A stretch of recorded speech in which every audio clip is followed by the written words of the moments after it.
Hello everybody, welcome back to Let's Play 9 Hours, 9 Persons, 9 Doors. Last time we got another ending, the sub-ending. Today, it's going to be devoted entirely to the next ending, since we've kind of already exhausted every path. So now it's just a matter of, or not every path rather, but like every room. So now it's a matter of putting the rooms together in a specific order. And, this section right here is going to be muted because I was listening to YouTube videos and, for some reason, the, recorder picked that up. It's not like OBS. It just records all Windows sounds. I can't isolate. So that was annoying. But yeah, story starts off as usual. Junpei wakes up in a cabin. It starts filling up with water. He escapes. During that time, he remembers that he was abducted by some guy in a mask who knocked him out. And then when he escapes out into this main grand hall, he meets 8 other people who are stuck there with him. And then they explore around, and then they give each other code names. There's Ace, Snake, Santa, Clover, Junpei, June, aka Akane, 7, Lotus, and a 9th man who was kind of acting weird, and he ended up kidnapping Clover, convinced the others to help him open up a door. He ran through, and then he started panicking, and then blew up. Yeah. So you kind of want to avoid that. So then the team decides to split up. And I had Junpei go through door 5 in this scenario. That's where the 9th man went through. Oh, and also they find out that this is all like one big game that the masked man is putting them through. His name is Zero. They have to work together to open doors, solve the escape room puzzles that are in each one. Blah, blah, blah, blah, blah. You know, just standard stuff. Just standard stuff. I mean, if you're watching this by now, you should know how the game works. I won't go into all the details. But yeah, they go through the door. In the first class cabin, that's where Junpei learns a little more about Snake, knowing that like he has some really heightened abilities. And he learns that 7 has amnesia. Ooh. And so they managed to make it out of there into the casino, where Junpei learns how to play Baccarat. Yep. So anyway, they make it through there, and then they find a big old hospital room with 3 more doors, but the doors cannot be opened. And then the other team meets up. They see like, the paths are connected, so when we split up, we'll always come back together. Yay! And so then they decide to split up to search for the parts to open the doors. They get back with the search unsuccessful, and the doors just happen to have the parts reinstalled. However, Snake is missing. So then the team splits up again to search for Snake, where Lotus runs an idea by Junpei and June that they could work together to escape, maybe get 7 on board, and, you know, just say fuck everyone else. Ace was doing his own thing, just, you know, in a random hallway, being weird. Snake was... No, not Snake. Santa was in the hospital room, just being suspicious of everybody. And Clover, I mean, her brother's missing. She was kind of upset about that, you know? And so then, the team breaks apart to go through more doors, and I have completely forgotten what door I went through. I just recorded this. Don't worry, I'm a professional. I'm just opening up. We went through door 8. Yes, door 8, the laboratory. And now this is where things are going to get a little weird with how I'm formatting this, because I encountered quite a few story beats during the path that I take. that I did not encounter before when I was in the lab and then the subsequent 2 rooms. So I will be cutting to those in particular and reading out the story beats that happen, because they are indeed very important. Like this ending in general is super important because you actually can't get the true ending unless you've gotten this ending, which is a bit weird in my opinion, but it kind of makes sense. So yeah, the axe, knife, and sub endings we had, those are essentially just bad endings. We didn't need to get them, but this particular ending that we're going for is honestly 100% required to get the true ending. So this is,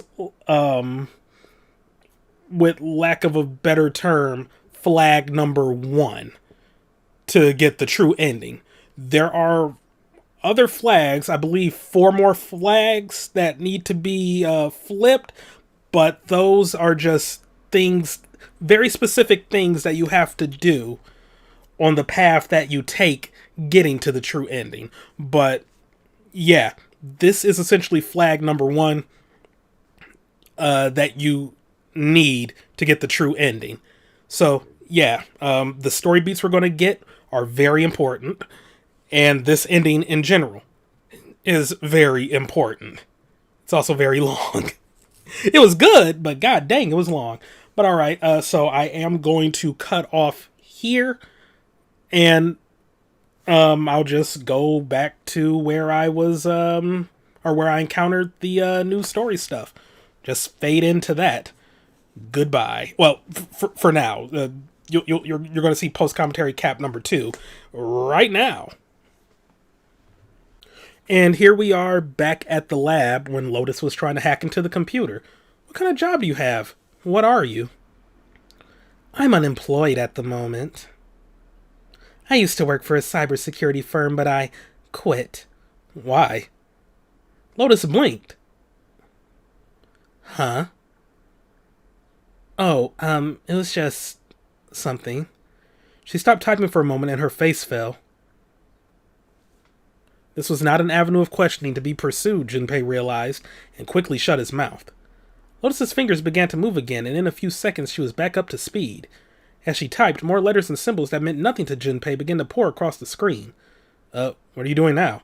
I'm gonna try and brute force it. Brute what? A brute force attack is, well, the short version is that I just attacked the thing head on. The long version, without looking up or slowing down, she began to explain. A brute force attack is one of the simplest ways to break a cipher, she told him. It checks every possible combination until it finds the right one. For a complex cipher, it can take a very long time. The thought of doing something like that made Junpei feel tired, but Lotus explained that she was just writing a program that would run such an attack on its own. It's not the most elegant solution, certainly, but given the circumstances, there isn't much else I can do. Even as she talked, her fingers never slowed or missed a key. Junpei couldn't help but feel a little awed. Oh, but back to what we were talking about earlier. What were we talking about? The wireless display. It's kind of strange if you think about it, isn't it? How do I put it? Well, let's say you write a program that calculates an addition problem for you. Alright. So you enter 1 plus 1. The screen will show you 2. See? Isn't that strange? No, not really. Oh, come on now. Of course a caveman like you would think it was strange. You said so just a minute ago. You're just not getting it, are you? Who calculated 1 plus 1? The main computer, right? You said it's connected to the monitor wirelessly. Yes, but someone who grew up in a cave wouldn't know that, right? They'd probably think that this thing here, the monitor, is doing the calculating. I get that a lot with people who call in to my job. Oh man, do they think the monitor is the computer. And once they've decided that, they'll start examining this monitor.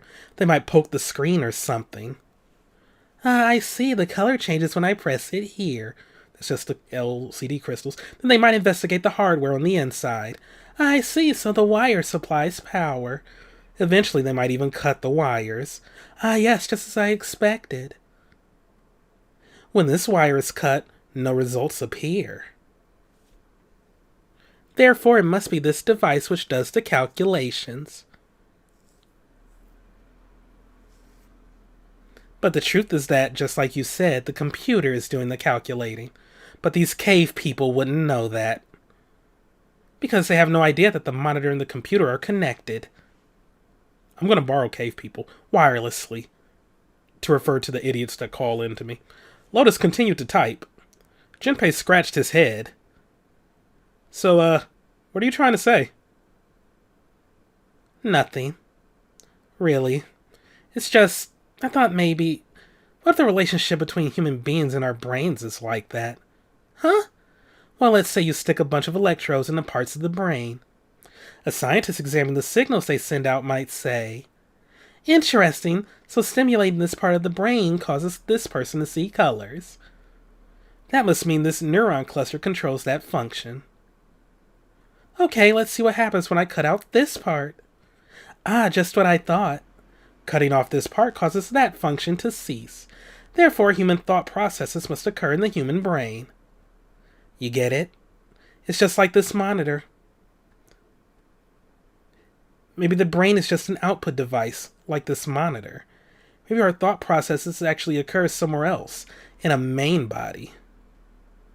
We just don't know it. We never even think about it. Just like those cave people wouldn't know about wireless communications. We can't imagine that there's some unknown medium that transfers information into our brains where we experience that information as thoughts. Junpei didn't say anything.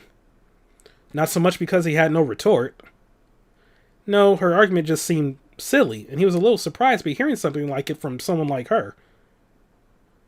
The brain is just an output device? Human thought actually occurs somewhere else. Did Lotus really think that? He wondered.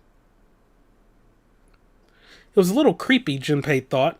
It sounded altogether too much like a bizarre cultish religion. Maybe that's the cause of Seven's amnesia. Oblivious to Junpei's increasing discomfort, Lotus continued. If memory is actually stored somewhere else in some sort of main body, somewhere, maybe he hasn't forgotten anything at all. He's just having a difficult time accessing his memories because the monitor, his brain, has been damaged. I suppose that would explain aphasias and blindsight too. Perhaps they actually can speak or see. The monitor just isn't functioning properly. Brain damage is the case for like certain disorders happening. I guess people with prosopagnosia could be suffering from the same thing. Well, wait a minute. What? He knew what aphasia was from watching medical dramas on TV, and blindsight was easy enough to guess, but he never heard the word prosopagnosia before. What, you never heard of prosopagnosia? Lotus spun around in her chair to look at him. Junpei just shrugged and shook his head. Nope. What is it? Well, put simply, it means a condition where the mind can't distinguish between human faces. In other words, my face would look the same as Clover's, or even yours. So they can't remember faces, which is how most people recognize each other. That means that people with prosopagnosia have trouble recognizing even people they're close to. Usually they can make do by associating people with other things. Their voices, their clothes, their hair. Does that mean other people's faces look like blanks? No, I don't think so. You've seen monkeys like in a zoo, right? To you and me, all the monkey faces look the same. Even though they've obviously got faces, it's almost impossible for a human to distinguish between them. The zoo staff that works with them would learn to identify different monkeys. Eventually, but you or I couldn't, unless one had a scar or something else to set it apart. That's how people would be to someone with prosopagnosia. Prosopagnosia, huh? Didn't even know that kind of thing existed. Junpei did his best to act as though the entire lecture hadn't gone entirely over his head. And, what are we talking about? The idea that your brain is just an output device, like a monitor. Are you serious about that stuff? Not really. I was just kidding for about half of it. What about the other half? Well, I guess I was just adulting. I see what you did there. Not funny. Lois's smile had something rather masochistic to it. It's nothing more than a story I made up out of boredom. Don't take it seriously. It was the first thing that came to mind, and I just talked about it to kill time. But it looks like I don't need to talk anymore. Why? I don't have to kill time any longer. As she spoke, Lotus raised her right arm high and brought it down on the enter key. The program took only seconds to analyze the system. Chunks of text flickered on and off in quick succession, and then a line of numbers appeared, blinked, and disappeared. The Matrix. The screen cleared, and all that was left was the word accepted. Piece of cake. Lois would clearly have patted herself on the back if it would not have made her look entirely ridiculous. After a few seconds, the accepted disappeared to be replaced with 9 squares arranged in a 3x3 square. What the hell is that? No idea. It looks like a puzzle. Suddenly Lotus stood up. And then Junpei solves the puzzle and blah blah blah. But yeah, quick thing, like her bringing up maybe certain disorders are caused by like your brain miscommunicating. I mean, there is a thing that can happen. Like I've seen this where someone who witnessed like a really traumatic event like could suffer like temporary blindness or hearing loss. It can happen. It's like just overload to your brain. And anyway, here's Clover with a new story beat. I wanted to ask you something. Because last time, she didn't ask. Because we didn't go down the path where we were with her brother. Junpei, you in the door 5 with my brother, right? Did you hear him say, like, anything weird? Why she asked me this, Junpei wondered. The more he thought about it, however, the more it made sense. Snake had been gone for a long time. Clover was quite attached to her brother. Of course she would have been worried about him. He thought back to when he'd gone through door 5, hoping he might remember something, even a small something that would help her. However... Sorry, Clover. I can't really think of anything. I mean, he did mention that his hearing exceeds that of a regular person, or something like that, but... that's about it. Okay. Clover's words were barely audible. She nodded vaguely to Junpei and turned to walk away. Hey, wait a minute. Look, I don't know if I should ask you things, but... if you don't mind, I was hoping you could tell me if...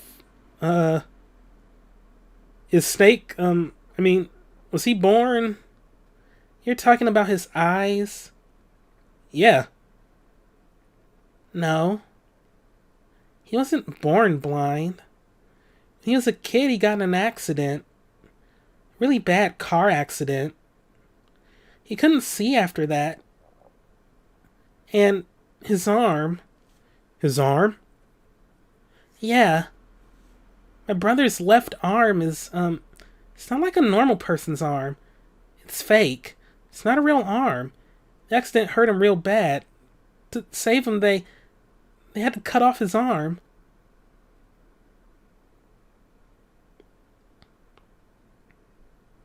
Is that all you wanted to ask me? Talking about her brother had clearly taken a great deal out of Clover. Junpei nodded. Look, I'm sorry for making you talk about all that painful stuff. Clover only shook her head and walked off down the stairs. But anyway, now we're going to wrap up everything here, which wasn't too much. Just figuring out like the experiment and blah blah blah, having Clover do her thing. I was very confused and bewildered at what to do. The only reason I'm talking is because there's another story beat coming up relatively soon, and I was too lazy to edit this part out. I have a really weird like recording setup for this, like just from the scope of like how I'm recording the post commentary, because like in my editor the bottom screen is way too small to read, so yeah, I have to do this like in a different player. But anyway, everybody meets up again, and then they see like, oh, all these doors line up and blah blah blah. Oh, I forgot to mention, Ace was like, I will sacrifice myself, I'll stay behind, and he put himself to sleep and blah blah blah. Anyway, he woke up and we're giving him the rundown on everything behind the doors, and then Seven has a key for us. A key? Ain't that what I just said? I'm talking about the Jupiter key. We found it in the operating room. Here. Seven tossed something small and metallic toward Junpei. He caught it and found that the object was a key. On it, someone had engraved a symbol very similar to a 4. He looked over at June, who nodded back. It had to be the Jupiter symbol. I'm gonna let you hold on to that, alright? Yeah, got it. Well, I've got something for you too, then. Here. It's the Saturn key card. We found it in the kitchen. I might lose it. It's probably better if you hold on to it. That way it won't be my fault if it gets lost. And with that, she pressed it into Junpei's hand. He felt slightly less than honored. As a group, they now had 3 keys that had not been used. The Earth key, which had been found in the laboratory. The Jupiter key, which Seven had just handed to Junpei. The Saturn key card, which Lotus had just handed to Junpei. Gee, I wonder if the rooms where they gave us those keys are important. And here we are back in the steam engine with Ace, Santa, and June. Just solving the puzzle. With that, he turned and walked away from the winch. Junpei and Ace followed him. Santa, that is. You know, speaking of experiments, Santa suddenly stopped. There was this experiment some scientists did with rats. First, they took a square C-shaped tank and filled it with enough water that the rats could drown. The tank has 2 exits, A and B. Exit A is pitch black, so dark even a rat can't see anything. But exit B, however, is electrified, which means the rat can't leave through it. So what would a rat do if it was put in this situation? Which exit would the rat choose? There was a moment of silence after Santa posed a question, and then Ace responded. B, of course. The rat has no way of knowing that exit B is electrified. Exactly. The rat goes to exit B. Of course, like I said, it's electrified, which means the rat can't get out that way. So after a lot of trial and error, the rat finally finds exit A. I can't say that's very interesting or relevant. It's simply the story of a laboratory experiment. You're right, it isn't very interesting. Yet. These scientists repeated this experiment over and over using hundreds of different rats over several generations. This produced some surprising results. With each generation of rats, they took less time to find the correct exit. Eventually, a rat was put in the tank who instantly chose exit A without even attempting to go to exit B. Wow, it's like a gamer knowing what path to take to get to the best ending of a game. But even that wasn't the most impressive thing. The same experiment was conducted in another laboratory, far from the original one, with the same results. No, on second thought, the results were really, the same? Different? That word passed by me fast. The rats in the second experiment, oh my god, the rats were not related to the rats used in the first experiment and had never even come in contact with them, and yet they were able to solve the problem quicker and quicker, I believe is what it had said. You all can read, I hope. They all easily found their way to exit A, as though they already knew. What did it mean? Are you suggesting something like telepathy? They were passing information to one another through some undetectable medium? Ace looked skeptical. Santa snorted at him. How the hell would I know? I'm not any kind of scientist. I don't know what made him do that. But I do know that story's true. If you got another explanation, I'd sure love to hear it. Come on, let's get going. There's still a lot here we haven't checked out. And we gotta get the hell out of here before June passes out. Without waiting for a response, he turned around and started walking. Junpei, however, wasn't quite ready to leave the topic alone. Hey, wait. There is something I want to ask you. Santa stopped and turned around. Why did they use that tank for the experiment? Huh? Well, I mean, it seems like you could conduct the same experiment without the water. They could have just used a dry box, you know? If they needed to motivate the rats to escape, they could have, I don't know, put some bait by exit B or something. I mean, do they really have to make it so the rats can drown? Santa gave a grim bark of a laugh. You know the word emergency comes from the same root as the word as emerge? You ever think about that? Well, an emergency is something urgent, often something dangerous. To emerge means to sort of come out or appear or rise out of something else. So what's going to emerge in an emergency? Inspiration. Inspiration? Yeah. Think about it. When the chips are down, either you crack or your mind focuses. And pulls up what you need. So in an emergency, your real potential emerges? Is that what you're saying? Yeah. That's why the rats had to drown. They had to be in danger.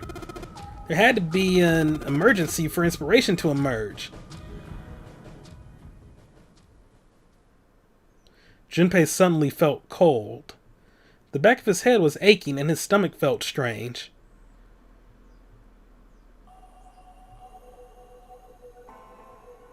Interesting. And here we are right after solving the puzzle and getting ready to leave. We see Santa and we ask him about him and his sister. We didn't have parents. They bought it in an accident when we were still kids. So I had to be like her dad. And that meant that I bought her Christmas presents every year. On Christmas Eve, I'd leave the present next to her pillow. And the next morning, she'd come running into my room with this big smile. Look, look! Santa left me a present! Santa got me the doll I really wanted. I'm so glad that he got the letter I wrote. I was the one who told her to write those letters. I'd say, write down something you want and mail it to Santa. The address I gave her was somewhere in Northern Europe that doesn't exist. Anyway, she'd write the letter and stamp it and send it out. And a few days later, it'd show up back in our mailbox marked address unknown. I opened the letters before she figured out they'd been sent back.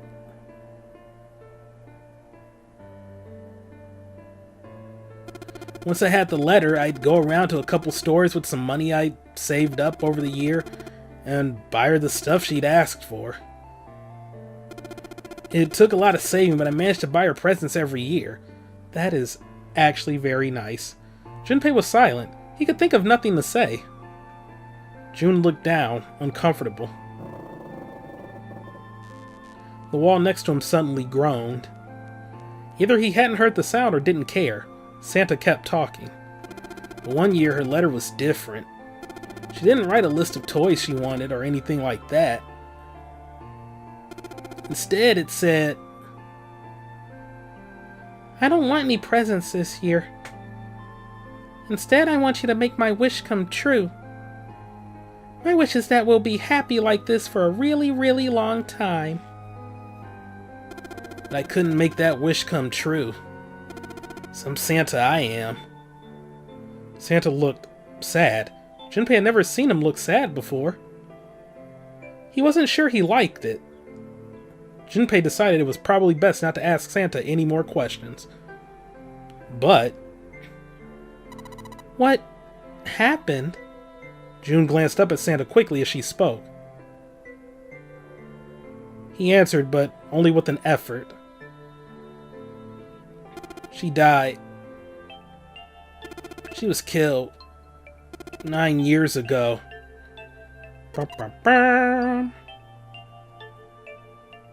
There was nothing Junpei could say. His heart felt like a great lump of lead. June bit her lip and looked away. Her face was pale. Alright, let's go. And we left. And here we are in the cargo room, getting ready to solve this puzzle. Ace is just watching us. But just then, Junpei heard a noise. He spun around just in time to see June collapse in front of the fence. June, are you okay? She did not respond. Junpei spun back around to face Ace. I'm sorry, I gotta go check on her. You do the box thing, alright? Just put the cards in the boxes. I'm counting on you. He shoved the cards into Ace's hands and ran off toward June. Are you alright? What happened? Junpei called out to her as he ran. As he arrived, June was climbing to her feet with Santa's help. I'm sorry. I'm fine. I just tripped. Don't give me that. Now's not the time. But it's true. I tripped over a box. Junpei put his palm on her forehead. Her temperature was much the same as it had been the last time he checked. She wasn't hot like she'd been before, but she was still warm. Her fever wasn't completely gone. I saw her fall. I think she really did just trip on something, you know. Junpei would have been more willing to agree if June hadn't needed quite so much help standing up. Still, to fall down like that, I think she's probably still a little messed up. June was doing her best to busy herself brushing dust off her dress. Her smile looked a little embarrassed, and her face was a bit flushed. But she did look a great deal better than she had. Still. Alright, well, let's get out of here as fast as we can so we can get you to a hospital. Oh! I don't think it's anything that serious. I just need a little medicine and some sleep and I'll be fine. Medicine? Medicine, huh? Well, if we could get in touch with anyone outside, I'll bet Ace could swing that for you. Easy. Ace? Or Ace? That was Junpei. Why? Huh? Don't you know? He's the president of a pharmaceutical company. Cradle Pharmaceutical is the name, I think. Intrigue. Have we heard the name Cradle Pharmaceutical before? Their flagship product is an anesthetic drug called Soparil. Soparil. Soparil. Junpei couldn't shake the feeling that he'd heard about Soparil before. Santa continued. Soparil. Soparil is an anesthetic that is gaseous at room temperature, similar to nitrous oxide. It takes only a few seconds to spread, and even a small amount is very effective. For these reasons, it found widespread acceptance with police and military forces in numerous countries. It was an effective crowd suppressant and room clearer, and is practical, ethical, and humane. Developed 6 years prior, it was made from the extracts of several different roots. It became popular almost as soon as it was made public, with many governments placing large orders. Demand for Soparil skyrocketed, and as it did, so did the stock of Cradle Pharmaceuticals.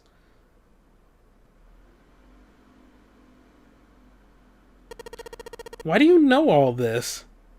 Santa's information was interesting, but Junpei couldn't help but feel a little suspicious. Santa's reply was blunt and simple. I heard it from the old man himself. From Ace? When? By the number 4 door at the central stairway. When we were searching the second classroom. Remember how Snake 7 and you went to door 5? I asked him what he did for a living, and he said he ran his own company. After that, we just started talking, and I guess it just came up, you know?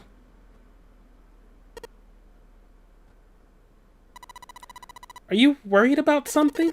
No, nothing. As he spoke, Junpei looked over toward Ace. He seemed to be having difficulty with the 9 boxes. What the hell is he doing? He turned back to June and Santa. June, don't push yourself, alright? Yes. Santa, could you take care of her? Sure. He gave them both a short nod, then turned and headed toward Ace. What are you doing? Ace's back was to him as Junpei approached. The older man turned around to look at him. His face was pale and covered in sweat. What happened? Nothing. My vision has gotten rather blurry. I think perhaps because of fatigue. I can't see very well at the moment. What can't you see well? These pictures. Ace held the cards out to Junpei, splayed out in the shape of a fan. I don't care to admit it, but I may be developing presbyopia. Growing old is a difficult thing. He made the best attempt he could at a self-deprecating smile, but his face was flushed and his lips were pale and drawn. At any rate, I'll leave the rest to you. I'm feeling awfully tired, so if you don't mind, I'd like to rest up for a bit. Or rest for a bit, not rest up. He shoved the cards into Junpei's hands and walked quickly away. Junpei looked at him quizzically. How could simply looking at cards have tired him out? Junpei looked down at the cards in his hands. All of the pictures were quite clear and each person easily recognizable. Was Ace's vision truly so bad? But if it wasn't, what had made him so uncomfortable? That was when Junpei remembered what he'd heard from Lotus much earlier. Prosopagnosia.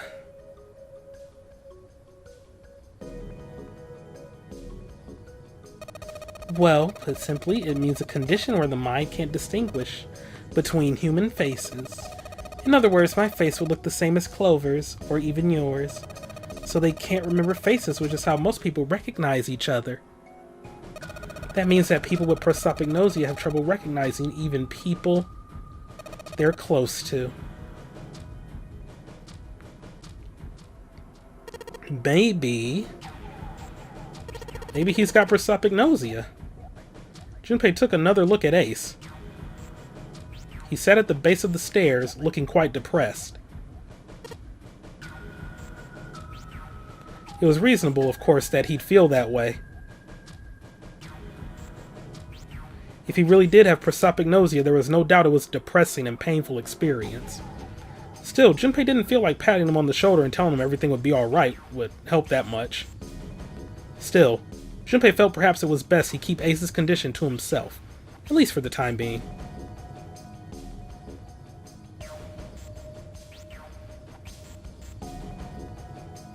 Boy, I really wanted that to sink in. Oh well. Doing his best to clear his mind for the task at hand, he turned back toward the boxes. And then we were able to... Oh, it was time to solve the puzzle of the 9 boxes. And solve the puzzle we did and get out, and they found a gun that they left behind. Alright, and now with all that prelim stuff out the way, let's get on to this ending. The hallway that left the cargo room headed straight toward the stern. Junpei and the other 3 proceeded down it, silently. Some distance along it, a large room opened up on the left-hand side. It looked familiar. An iron grate covered each of the elevators. Junpei and his companions drew to a stop and began to discuss what their next move should be. We've seen this elevator before. We got off the one on the left just a little while ago. Then we went through the number 6 door and that took us to the engine room. Yes, and after that we passed through the cargo room. And now we're back here. In other words, we made a loop. We're back where we started. Junpei approached the elevator. Gently, he pushed a triangular button on the wall next to it. A moment passed.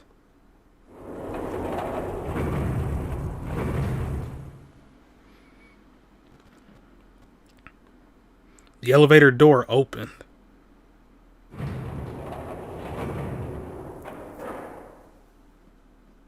And shut. Pushing the button had apparently restored power to the elevator. The elevator was now functional. What do? Should we return to C deck? No, this hallway keeps going. Even if we do end up going back, I think we should see what's down there first. I agree. Let's go. Their decision made, Junpei and his companions left the elevators behind, okay, and continued down the hallway. Oh no, there was a comma there. Never mind, that was the correct left. Alright. Sometime later, Santa, who had been walking several paces in front of the rest, suddenly stopped. Set in the wall in front of him was a door. So far as Junpei could see, there was no other way to proceed. It was the door or nothing. Alright, let's open it. Junpei took a deep breath, readied himself, then grabbed the doorknob and pulled the door open.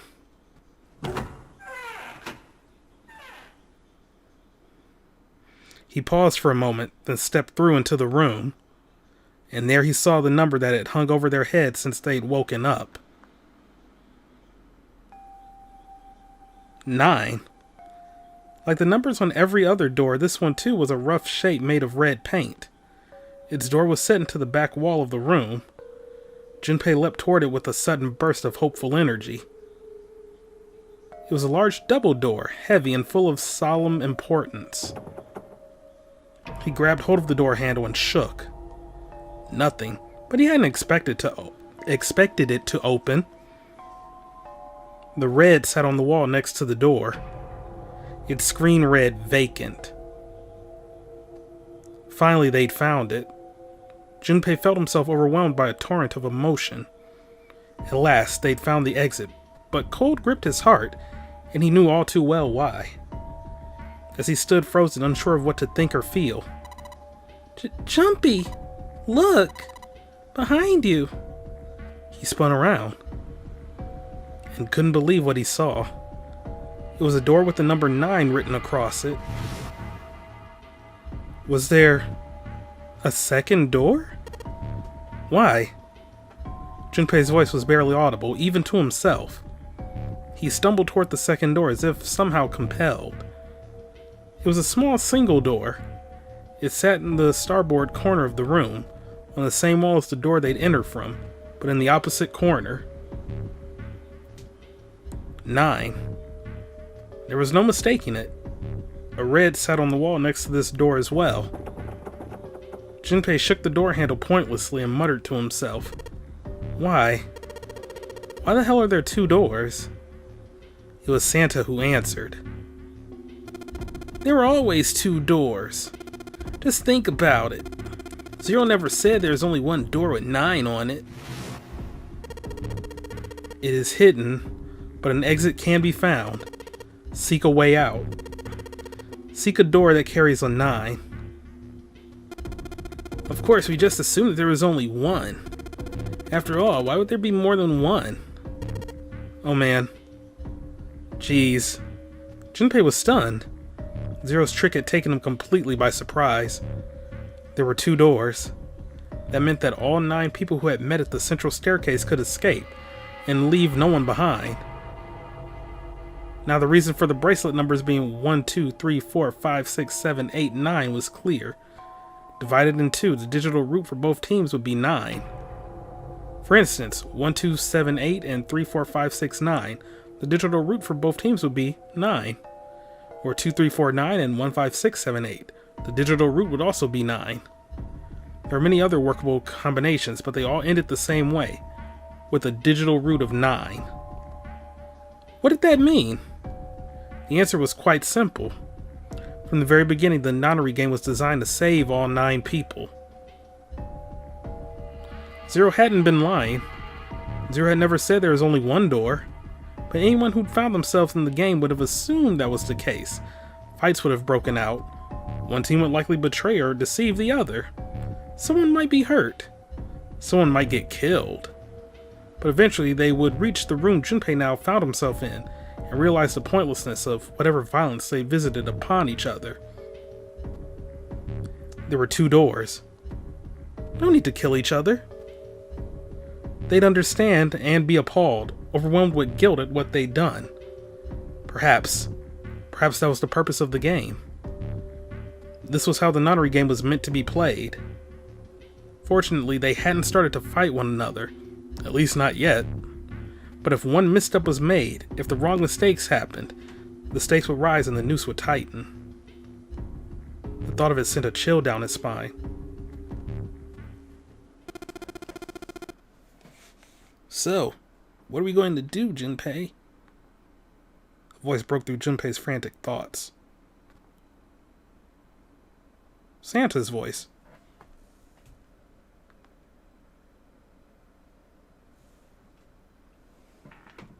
Sorry, I was just looking at something. It brought Junpei back to his senses. No use worrying about the future. He needed to figure out what they were going to do next. There were 4 people in the room. Ace, Santa, Junpei, and June. Their bracelet numbers were 1356. The digital root would be 6. In other words, the 4 of them couldn't open a door with the number 9.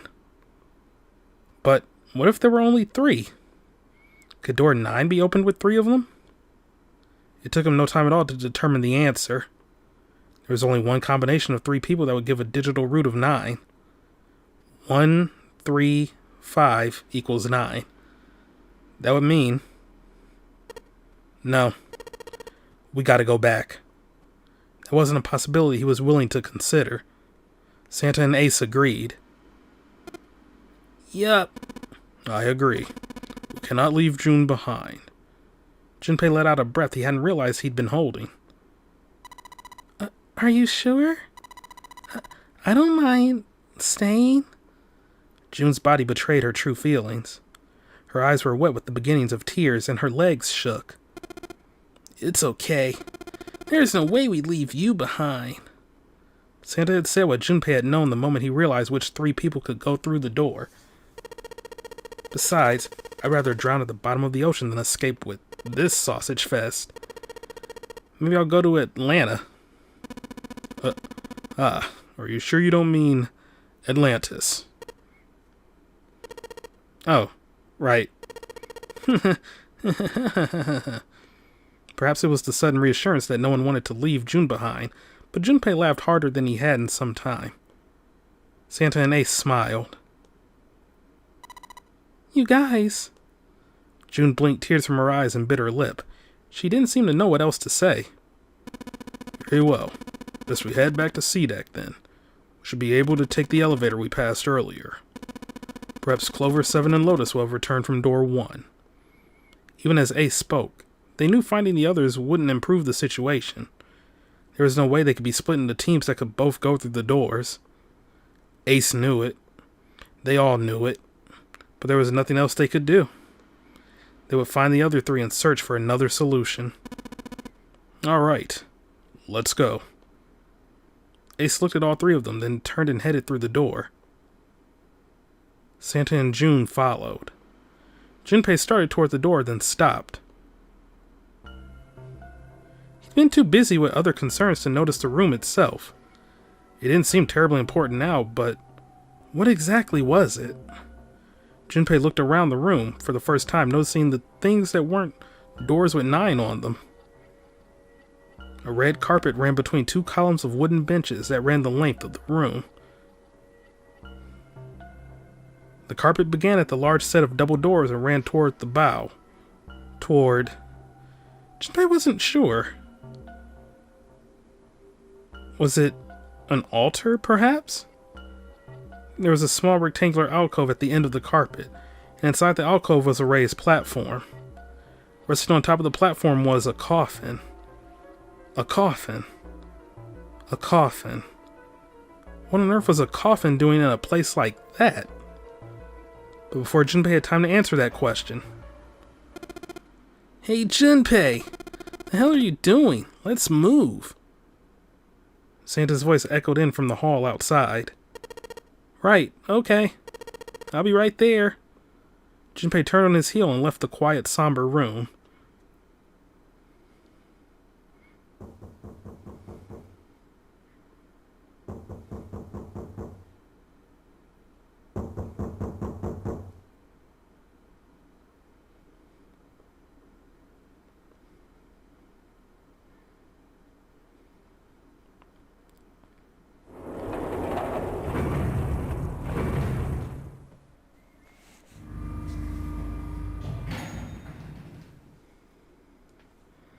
They took the elevator up to C deck.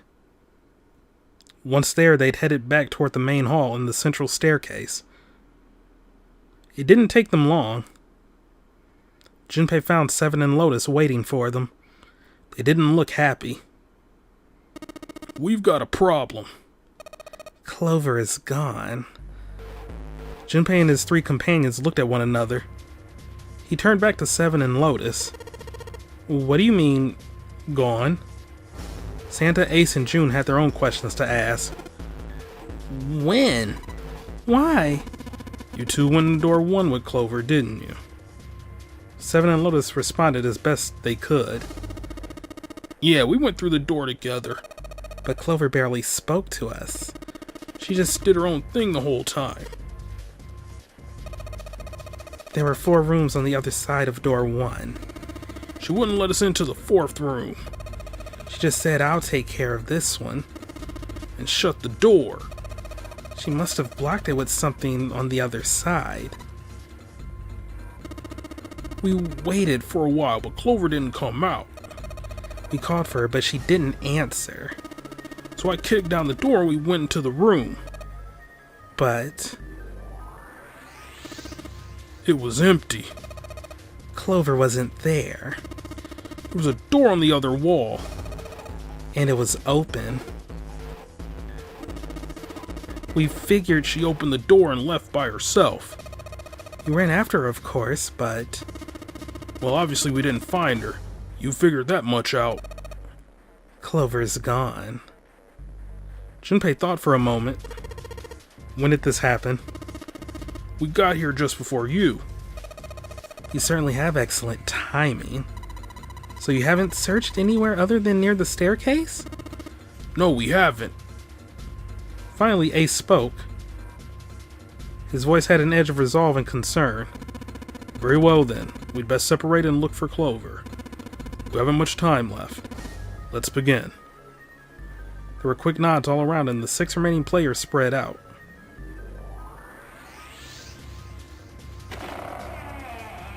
Junpei and June ran to the large hospital room together. As quickly as they could, they searched around and under the beds and in the corners. "She's not here." "No, she isn't." "Alright, just in case we should go take a look in the shower room." "The shower room?" "That's where her brother is. She might have gone to see him." June bit her lip. She knew as Junpei did that there was only one thing to see in the shower room, and it wasn't pleasant. "Well, we might as well check, right? Let's go." There was a screwdriver stuck between the door and the frame. Junpei and June slipped through the door, moved down the hallway, and stepped into the shower room.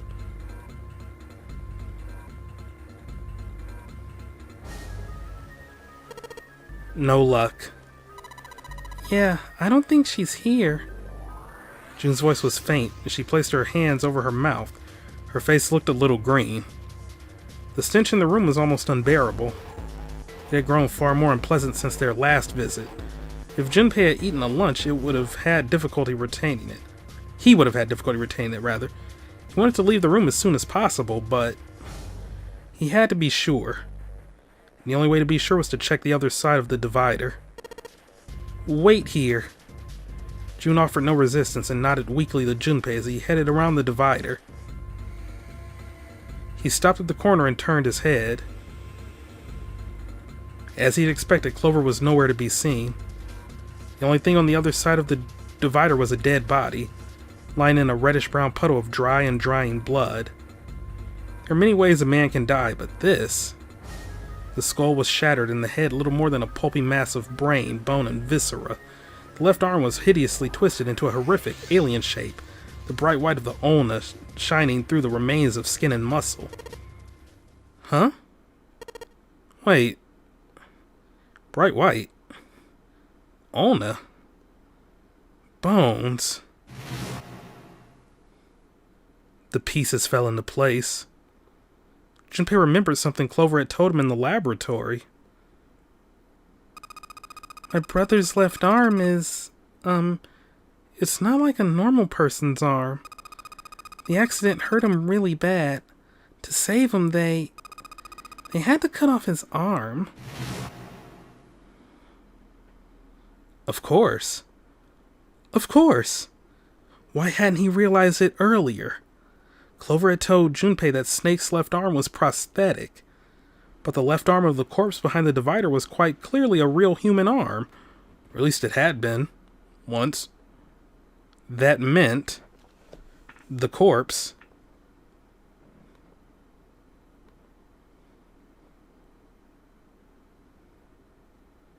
Junpei and June headed back toward the large hospital room. They stepped through the door and out of the shower room. Down the hallway they went, searching for Clover in every corner. They had reached the stairs when Seven appeared, breathless and yelling. "Junpei! June! Where were you guys?" He looked pale and his face was drawn. Something terrible had happened. Junpei's breath caught in his throat. Did something happen? Seven drew a shaking hand across his face and gulped down a breath of air. Clover is dead. I found her in the first-class bathroom.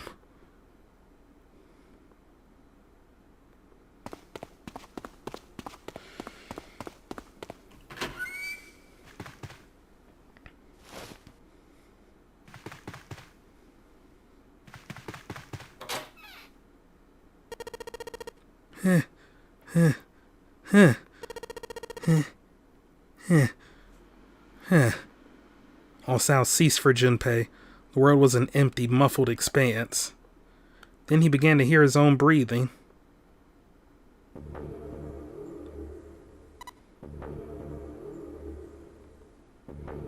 June's mouth moved, but he heard nothing.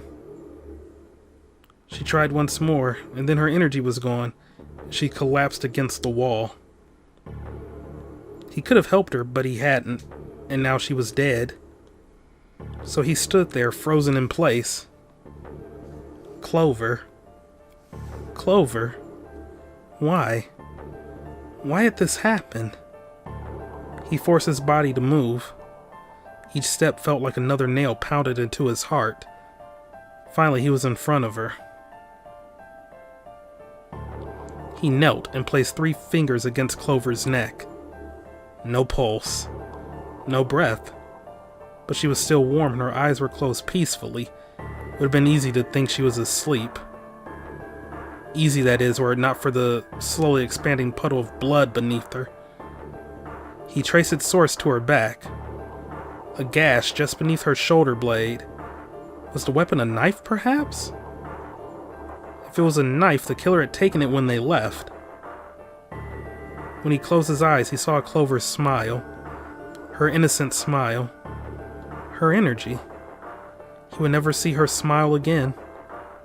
He could have done something. He could have helped her. His stomach twisted itself into a sickening knot. Junpei lifted a limp June from the floor and carried her from the bathroom.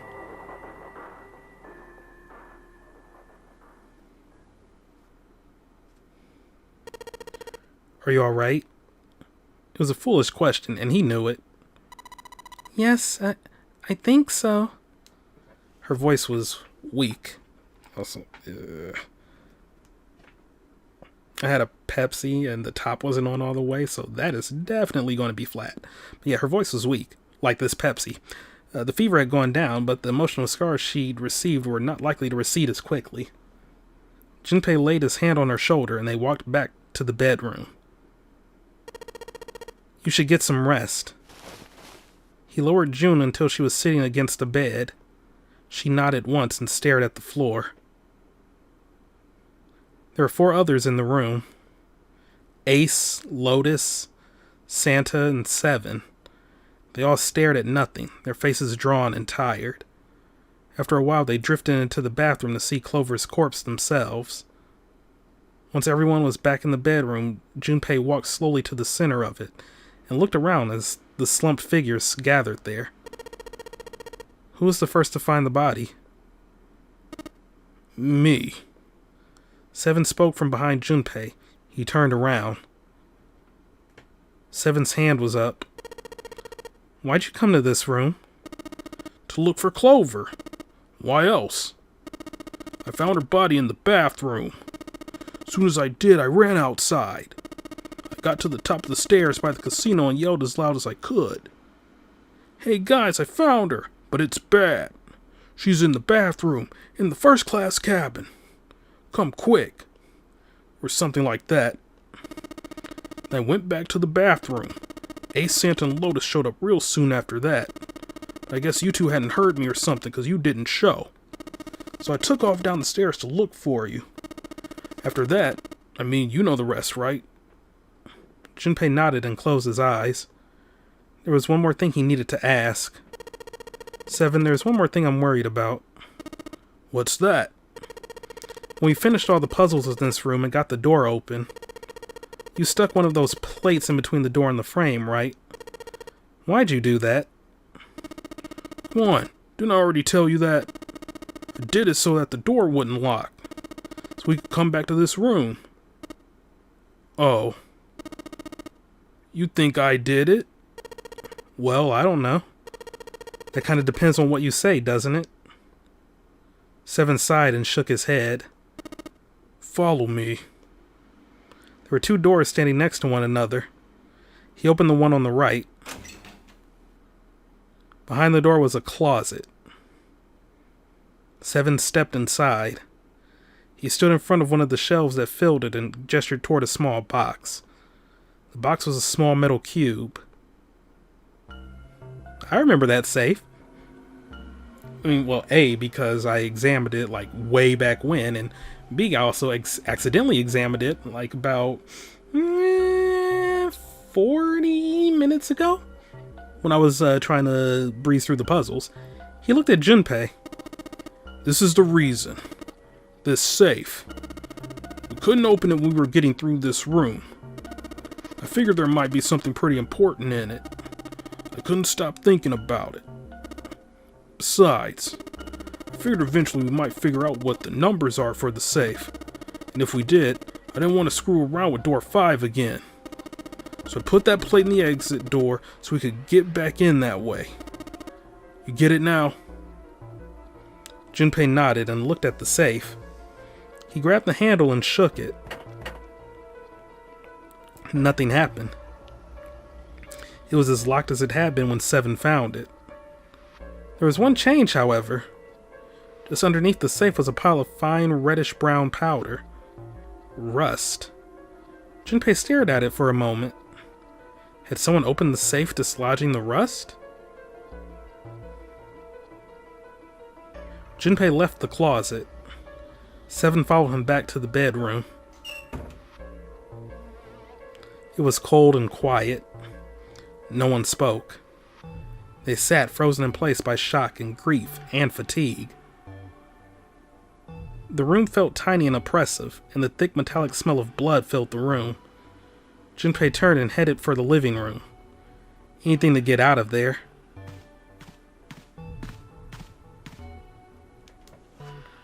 Was there some other clue, perhaps? Anything that might lead him to whoever had stabbed Clover? He took his time and examined the room carefully. His eyes caught on the door. The door that led to the passageway of door number 5. Behind that door was the dead body of the 9th man. Maybe I should have another look at it, just in case. Quietly, he pushed open the door. The smell hit him like a blow to the face.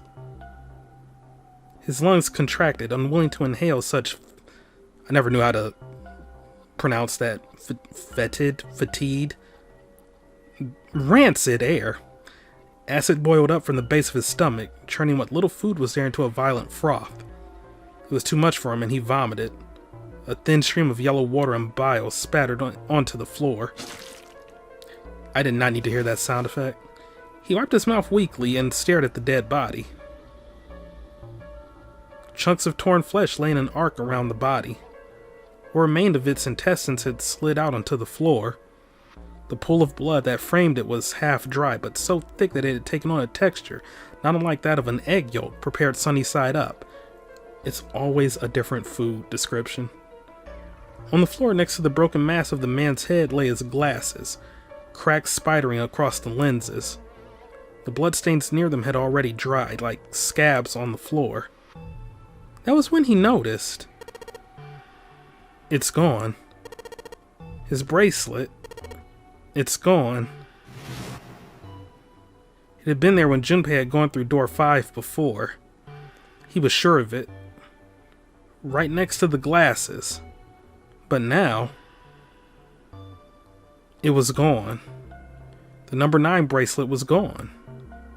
But why? Had someone taken it? He was turning it over and over in his mind when he heard Seven's voice. Huh? Where'd Junpei go? It had drifted out to him from the living room. Junpei walked slowly out of the hallway. Oh, there you are. Were you looking for something in the hallway? Seven looked up as Junpei entered the room. Did you find something? He thought for a moment before he responded. No. Nothing. Technically, it wasn't a lie. He hadn't found anything. In a way, in fact, that was the problem. Something he'd expected to find hadn't been there. The ninth man's bracelet. What's up? Well, I wanted you to take a look at something. What is it?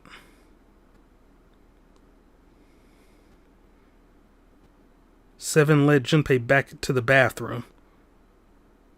As Clover's corpse came into view, he felt his heart flip, and then fall to the bottom of his stomach. Something between a sigh and a groan escaped his lips. What was it you wanted to show me? His voice was hollow and empty. I searched Clover's body again. I found this. As he spoke, he moved around Clover's head, then knelt down and flipped her open. Then knelt down and flipped open her right hand. What? She was holding a piece of paper. I haven't actually looked at it yet. Didn't want to disturb the crime scene, you know. Basic stuff. Well, I did borrow one thing. He wasn't sure what that meant, but it likely didn't matter. The paper was more important. He picked it up and carefully opened it. There were 2 sentences written on it. Truth had gone, and truth had gone. Now truth is asleep in the darkness of this sinister hand. What is this? Some kind of secret code? Seven peered over Junpei's shoulder at the note. Junpei stepped away from Clover's body and into the living room. He began to pace, attempting to decode the note. The first clue is likely the phrase, sinister hand. Sinister hand means... It's always the left hand, right? Sinister was a term used in heraldry that meant to the left of the bearer of a coat of arms. The left hand. The left hand. What did the left hand mean? Junpei looked at his own left arm. At the bracelet on his wrist. Did the darkness of the sinister hand have something to do with the bracelet? He examined the bracelet closely. There were 2 protrusions on either side of the face. The left and right sides of the face. Left and right. Left and right. Right and left. Truth is gone. Truth. Gone. It sounded funny. What did it mean? Truth. Gone. Maybe those 2 words... Truth gone, truth gone. About reading it out loud. I mean, I am. Gone truth? Gone truth, gone truth. Reading them backwards. Inog Hithrat. What else could they mean? I don't... What else could gone and truth mean? Truth, of course, meant something that was correct. Something that was fact. In other words, something that was right. It would follow then that gone meant left. After all, after someone left, they were gone. In this case, however, they clearly refer to their directional homonyms. So that means truth equals right, gone equals left. That seemed to make sense. Junpei looked at the bracelet again. At the two protrusions on the left and right of the face. Junpei, press them in the following order. Truth is gone, and once again, truth is gone. So it would be right, left. Yeah, right, left, right, left, right, left.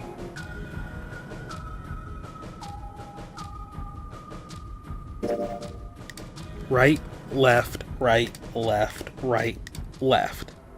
And then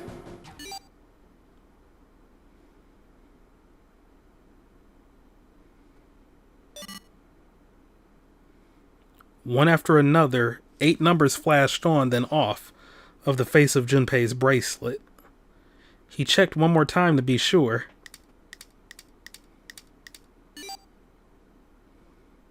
One, 4, 3, 8, 3, 4, 2, 1. 1, 4, 3, 8, 4, 2, 1. Huh? Hey, what are those numbers? Junpei didn't answer. He couldn't answer.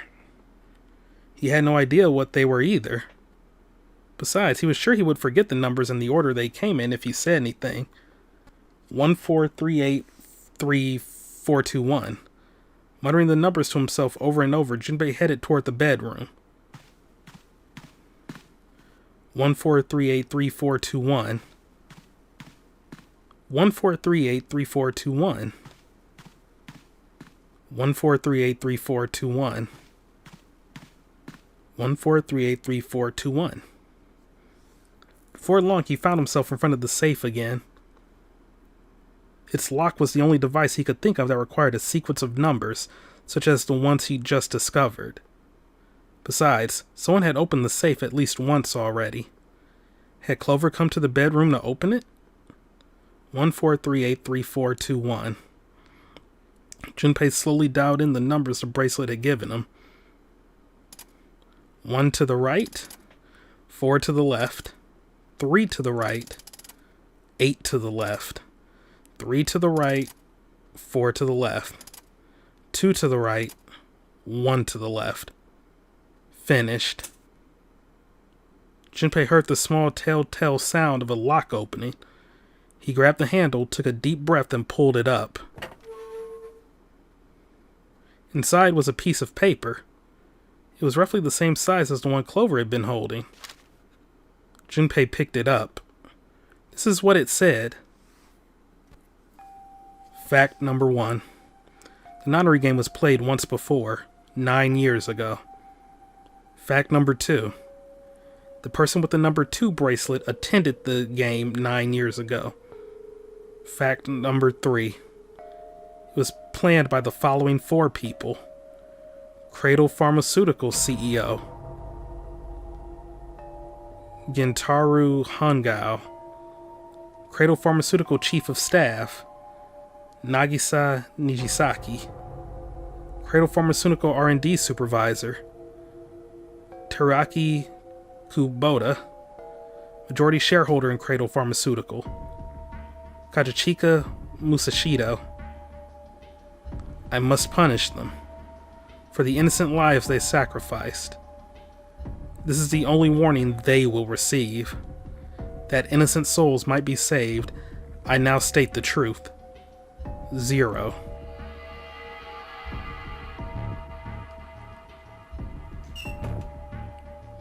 Junpei left the closet. There were 5 people waiting for him in the bedroom. Ace, Lotus, Santa, 7, and June. He looked at each one of them in turn, then slowly placed his hands in the pockets of his vest. Sorry, but do you all think you could come with me? Come with you? I want all of you to go to the big hospital room. Why? There's something I want to be sure of. What do you want to be sure of? I want to know if the person I suspect is really the culprit. Wait, you're saying... Yeah, I think I've got it figured out. I know who killed Snake and Clover. The atmosphere in the room changed. Grief was suddenly gone, replaced by a tension like a strap of leather stretched to its limit. 5 sets of eyes stared at Junpei. He pretended not to notice. Anyway, if you could all please move to the big hospital room, I'll explain everything as soon as we get there. Then, almost as if on cue, the bell began to ring. They all heard it. It was the bell from the clock in the main staircase.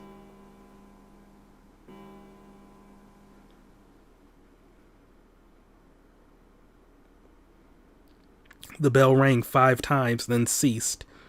It was 5 o'clock. They had only an hour left. We don't have a lot of time left. Let's go. Slowly, one by one, they followed Junpei out of the bedroom.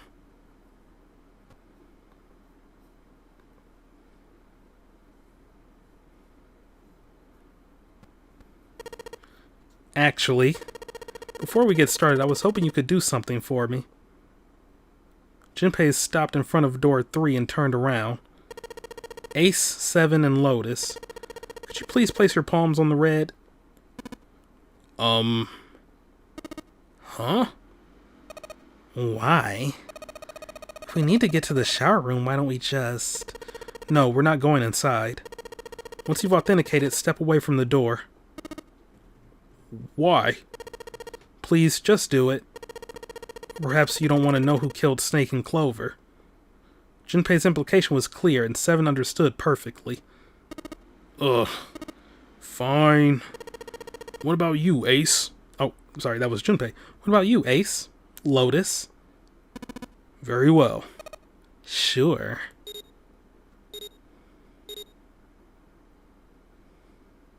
Quickly, they pressed their palms onto the red. Once they had finished, they stepped away from the door as Junpei had instructed. 3 asterisks shone from the red's display panel. Junpei approached it and held his bracelet over the scanner. He made quite sure he didn't place his palm on it, and instead only brought his bracelet near it. The 4th asterisk appeared, just as Junpei had expected. It was possible to authenticate without placing one's palm on the red, so long as the bracelet was brought near it. Junpei pulled the lever down.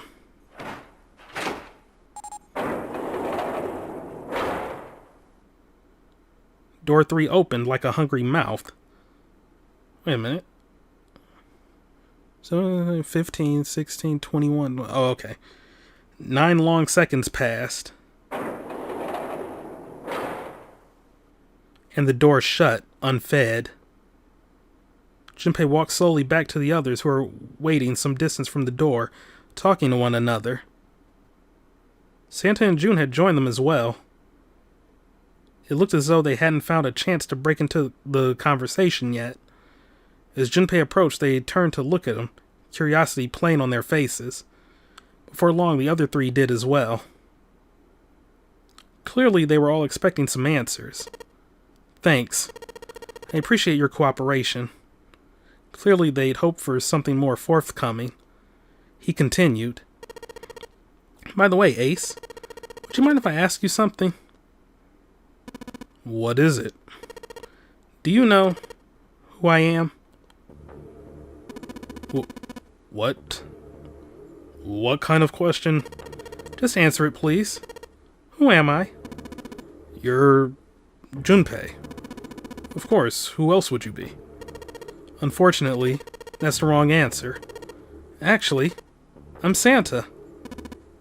What? Ace's voice was full of surprise, but it was also tinged with confusion and fear. Everyone else looked nearly as surprised. Santa looked especially shocked to discover he was actually someone else. If he spoke, however, the trap would be exposed. Junpei quickly continued. The clothes I'm wearing, I borrowed from Junpei. And the clothes he's wearing are mine. We had a little swap. That's ridiculous. Impossible. So you're saying I'm not Santa? Of course you aren't. Why? What makes you so sure I'm not Santa? If you were Santa, then door 3 wouldn't have opened for us just now. 1 plus 7 plus 8 plus 3 equals 19. 1 plus 9 would be 10. The digital root would be 1. But the 4 of us just opened door 3. You can't possibly be Santa. Your bracelet number isn't 3. It's 5, right? Only then, when it was too late, did Ace realize his mistake. He set his jaw and glared at Junpei. You're exactly right. My bracelet number is 5. As he spoke, Junpei lifted his wrist up to show everyone the bright red 5 on his wrist. Sorry, Ace. I tricked you. Of course I'm not really Santa. I'm Junpei. Who could possibly think I was? It's obvious I'm not. To think I was... ridiculous. But I guess you couldn't see just how obvious it was. I asked you before, didn't I? What makes you so sure I'm not Santa? And you answered, if you were Santa, then door 3 wouldn't have opened for us just now. Most people wouldn't say something like that. As their justification for why I'm not Santa, I mean. The first thing that would come to anyone else's mind wouldn't be the bracelet number. There'd only be one thing they'd say. One sentence. You don't have his face. Ace? You have prosopagnosia. Am I right? Junpei's voice was quiet and calm. He knew the truth. So did Ace. He could hear his sudden buzz of conversation from the others. Prosopagnosia? What's that? He heard Lotus begin to explain it to them. Ace glanced at them. He turned back toward Junpei and sighed. Very well. I confess. I have prosopagnosia. I cannot differentiate human faces. Is that what this was about? You want to mock me for my disorder? No, not at all. I'm not making fun of you at all. In fact, I feel kind of bad for you. No, the reason I brought this up is that there's an excellent chance the person who killed Snake has prosopagnosia. Ace's face tightened. His eyes narrowed. What do you mean? Junpei leaned casually against the iron piping of one of the beds. I'll just come right out with it. I think it was you, Ace. You killed him. Junpei was suddenly very aware of 5 pairs of eyes on him. He had their undivided attention now. The room had grown very, very quiet. Junpei took a deep breath. That's ridiculous. What possible evidence do you... I have 3 pieces of evidence. The first, think back to a few hours ago. You made us argue over the 3 doors here in the big hospital room. There was no way all 7 people could go through them. Lotus suggested that we sacrifice one of us. Lotus looked away awkwardly. Junpei glanced at her and continued. Then you, Ace, said, I'll stay here. Why would you say something like that? It's pretty simple, really. You didn't want us to see the dead body in the shower room. You see, if Ace stayed behind, there were only 2 doors the rest of us could go through. Doors 7 and 8. There was no way we could get through door 3, the shower room. You knew that, didn't you, Ace? That's why you volunteered to stay behind. Come on now, I think that's getting a bit far. I can understand if you're jealous of my bravery, but please don't devalue my actions. I only wanted to save the rest of you. Surely you can understand my altruism. Altruism, huh? Junpei stared off into the darkness at something very interesting, and lazily began to dig a persistent bit of wax out of his ear. I did not need that detail, but okay. You already knew, didn't you? You knew that whichever doors we took, eventually we'd end up back in the big hospital room. What on earth are you saying? Of course I didn't know that. How could I have? Really? Yes. Pleading was not something they'd heard from Ace before. Junpei pulled the piece of wax from his ear, glanced at it, and flicked it off into the darkness. Oh well, that's cool. I've still got 2 more pieces of evidence that say you're the killer. The second is that, as I said earlier, you have prosopagnosia.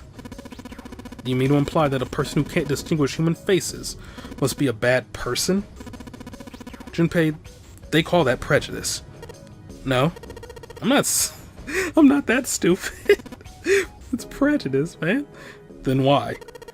Well, before I explain, I suppose there's something I should tell you. The corpse in the shower room. It's not Snake's.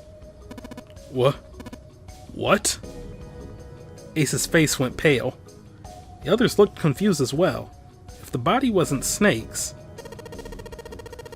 I didn't put it together right away, but there was something Clover told me. She said that Snake's left arm was prosthetic. He'd lost his real arm in an accident. But the body we saw in the shower room, let's call him Guy X. Guy X's left arm was definitely flesh and blood. In other words, Guy X couldn't possibly have been Snake. Oh God. No, it's impossible. Ace had started muttering deliriously to himself, shaking his head back and forth. Junpei was long past caring. Let's say hypothetically that the killer didn't have prosopagnosia. If that were the case, he would immediately realize that Guy X wasn't Snake. Even if the clothes were the same as Snake's, their faces would be completely different. It would have been obvious they were different people. And yet they still killed him. Why? Why would they kill a stranger who'd only just shown up? On the other hand, if the killer did have prosopagnosia, it makes sense. They thought Guy X was Snake and killed him. Wait just a moment. Let's say you're right and I mistook Guy X for Snake. Even if I did, I would have had no motive to kill him. Why would I want to kill Snake? I think at least two motives. One, Snake knew about your past. If he ever revealed what he knew, that would have been really bad for you. You really didn't want that to happen. So to make sure Snake's mouth stayed shut, you killed him. Two, Snake had a grudge against you. You knew that, or at least you could have easily assumed he did. Even without exposing your identity, he was a threat to you. You never knew when you might get or be attacked. You could never let your guard down. Every moment was a moment he might try something. You didn't want that kind of danger hanging over you, so you... Hey, hold on a minute. For the first time since the beginning of Junpei's explanation, someone besides Ace spoke. What's the past that Ace wouldn't want us to know? Why did Snake have a grudge against him? Look at this. He handed Santa a small piece of paper. Santa squinted at the paper and began to read. The Nonary game was played once before 9 years ago. The person with the number 2 bracelet attended the game 9 years ago. It was planned by the following 4 people. Cradle Pharmaceutical CEO Gentaro Hungao. What is this? Slowly, Santa looked up from the paper. His eyes met Junpei's. It's the message from Zero. It was in the safe in the first-class cabin. Then suddenly... Give me a break. Ace's face was red and shaking, and his voice was full of fury, tinged with desperation. That paper is a lie. Someone is trying to frame me. Me? You said me, right? Junpei's eyes narrowed and the trap began to close. Ace inhaled sharply. His eyes flicked off of Junpei to something. Anything else. Wouldn't that mean that you're admitting you're Hungao, the CEO of Cradle Pharmaceutical? Or am I mistaken? It was as though a switch had been flipped. The color drained from Ace's face, and as he realized what he'd done, his eyes went wide. Very well, I admit that much. I am certainly the CEO of Cradle Pharmaceutical, Gentaro Hungao. So what if I am? I don't know anything about this Nonary game that supposedly took place 9 years ago. Everything on that scrap of paper is bullshit. Someone is trying to set me up, you see. First of all, Ace stammered as he tried desperately to work himself to a more tenable position. Junpei, you're claiming I did all this by myself. Think that over, alright? How could I have killed Snake all by myself?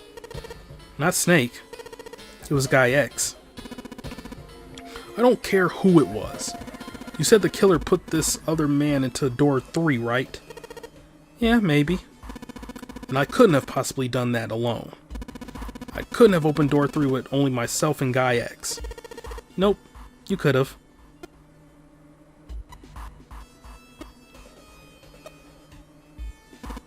What? What? Ace's face was tight, and his teeth were clenched. Junpei fixed him with a level stare. The trap was about to close. Actually, Ace, when you were unconscious, I took something from you. Remember when you were injected with that anesthetic and fell asleep in the big hospital room? Yeah, back then, I took this. Junpei put his hand into his pocket. No, you couldn't have. Ace's right hand moved. Junpei smiled. I got you, Ace. Your right hand there tells me all I needed to know. You want to tell me what you're so worried about? What's in your pocket? It's the number 9 bracelet, isn't it? Ace, Guy X, and the Knife Man's bracelet. That was all you needed to open door 3. 1 plus 2 plus 9 equals 12. 1 plus 2 equals 3.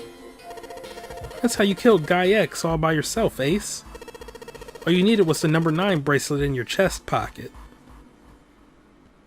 Ace lowered his hand from where it stopped, halfway to his pocket. He looked down at the floor, his face hidden from Junpei. All he could see was the corner of Ace's mouth, twitching like a dying fish. If you want to play innocent, that's fine by me. Go ahead, tell me I don't have the bracelet if that's what you want to do. But if you could take off your coat and hand it to me, I'd really appreciate it. Otherwise, we'll have to take it from you by force. Right, 7? Yeah, it'd be my pleasure. 7 cracked his knuckles with a sound like gunfire.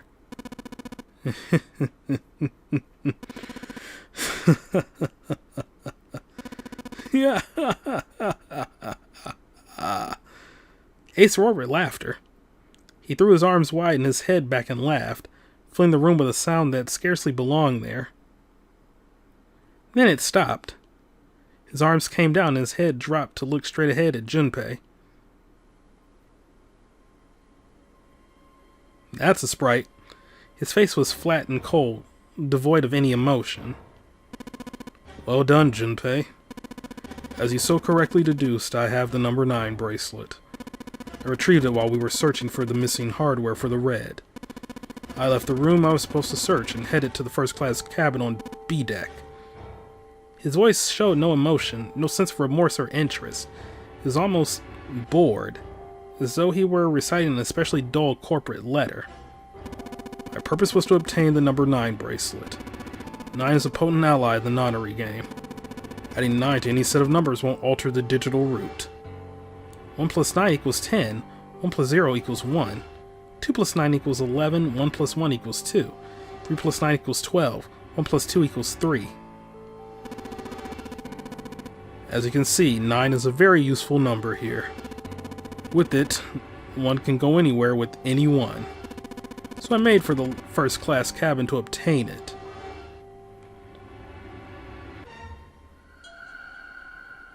Ace successfully acquired the number 9 bracelet. He also found an unexpected bonus, the knife the 9th man had been holding. He slipped both of them to his chest pocket and left, as quickly as he'd come. He walked down the stairs and headed back to where he was supposed to be. That was when he met Guy X and mistook him for Snake. Snake was on his way to the large hospital room and had not noticed Ace behind him. Ace made sure it stayed that way. He followed the man wearing Snake's clothes to door 3. When the man stopped, he walked up behind him quietly and called out, "Snake." The man turned to look at Ace. Who is that? Is that frickin' Hiromu Takahashi from New Japan? Like this? He said nothing. No words came out of his half-open mouth. He seemed dazed somehow, almost like a man half asleep. Perhaps he had been drugged? It didn't matter to Ace. Ace was certain the man was Snake. He knew Snake had been a part of the nonary game 9 years before. Snake hadn't recognized Ace immediately, but he was blind. That much made sense.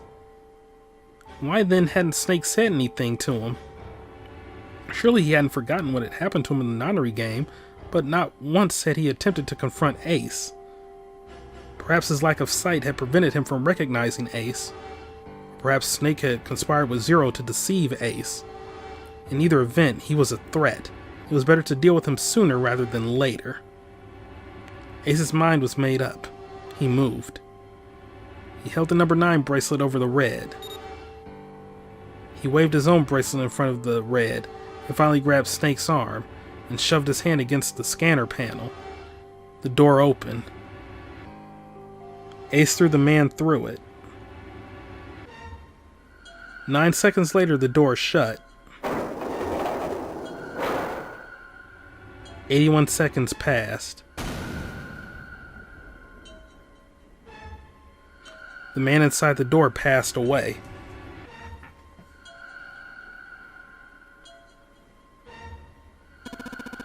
After that, I returned to my post as though nothing had happened.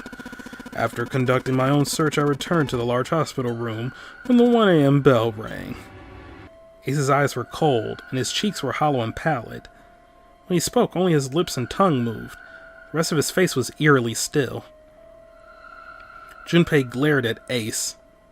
He took a deep breath and thought about the next question he had to ask.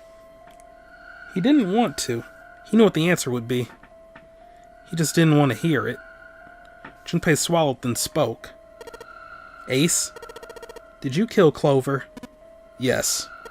Why? Why did you kill her? She was Snake's sister. It was possible he had told her something dangerous. Additionally, she had gone through door 1. It seemed likely she might have found it. Found what? Why don't you go through door 1 yourself? Perhaps it's hidden somewhere. Seven and Lotus interrupted. Yeah, but Lotus and I went through door 1 too. We didn't see anything suspicious. Yes, I thought as much after I heard your report at the central stairs. I doubt the two of you could find it. But perhaps Clover was different. Perhaps she had found it.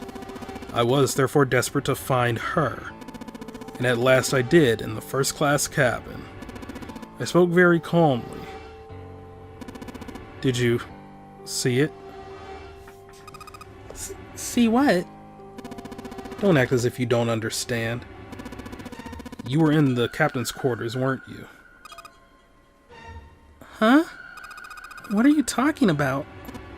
Very well. By the way, what are you doing here, Clover? What? Nothing. There's blood on your shoes. It looks fresh. Did you go take a look at the knife man's corpse? I see. Your silence suggests that you saw something, didn't you? You saw his bracelet was gone. Clover ran. She made for the exit, but Ace stood in her way. You aren't going anywhere. He caught her by the collar as she passed and threw her to the floor, hard. She leapt back up and darted past him into the hallway. Ace followed at a run. He was faster.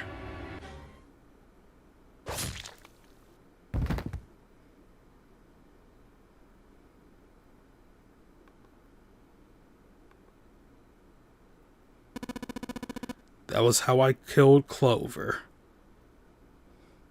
His face hadn't changed. If he felt guilt or remorse, or anything one might feel after taking the life of another human being, it didn't show. You son of a bitch! Seven's whole body trembled with rage, and his voice rumbled with hate. Santa's eyes were bloodthirsty, and Lotus and June's faces were distorted by anger and hatred. Ace looked at them and smiled. It was a cold, cruel thing with no humor in it. He shook his head and sighed. I admit it, I've lost. I have lost completely and utterly. But don't misunderstand, Junpei. I didn't lose to you. I lost to Zero, not you. I'm rather disgusted with myself for falling into such a simple trap. And it was a trap, make no mistake. I was trapped and manipulated by Zero. The man I killed in the shower room. If he wasn't Snake, then I have no idea who he was. But he was wearing Snake's clothes, and that was no coincidence. He had also been injected with something that reduced his cognition and prevented him from identifying himself or resisting me. And we can't forget the components that were removed from the red before we arrived. I have no doubt that Zero planned all of this. Zero made sure I would kill that man. It follows, of course, that Zero knew everything I would do. That I would try to take the number 9 bracelet. That I would try to kill Snake. Everything. Suddenly, Junpei remembered the paper he'd found in the safe. He remembered the last words Zero had written on it. Also just checking the amount of space I have. Just want to make sure I won't run out. Oh, I'm good. Okay. I must punish them for the innocent lives they sacrificed. This is the only warning they will receive. That innocent souls might be saved. I now state the truth. Zero. He remembered other words. Words he'd heard from Clover. I think Zero is one of us. One by one, Junpei looked at the 5 people standing in front of him. Ace. Santa. June. 7. Lotus. Zero is one of us. No. Junpei paused. There's one more person. Snake. It was clear now that the man who died in the shower room was not Snake. That meant that Snake was almost certainly still alive. Perhaps Snake was Zero. Perhaps Snake had made Guy X wear his clothes so that he would appear to be dead. Where was Snake now? Perhaps he was somewhere laughing at them. If he was Zero, surely he had lied about many other things. Was he watching them?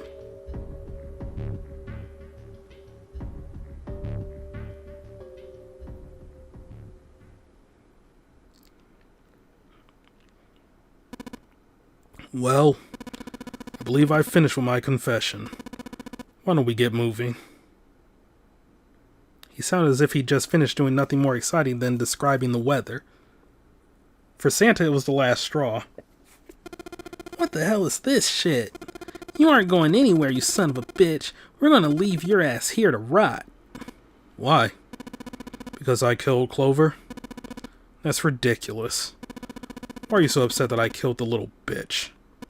She was nothing to you. A stranger you only met a few hours ago. Am I wrong? Wow, he is an asshole. You bastard! Severin roared and lifted a fist that would likely have shattered Ace's jaw. But someone else was faster. It was Lotus. She stepped toward Ace, raised a fist of her own.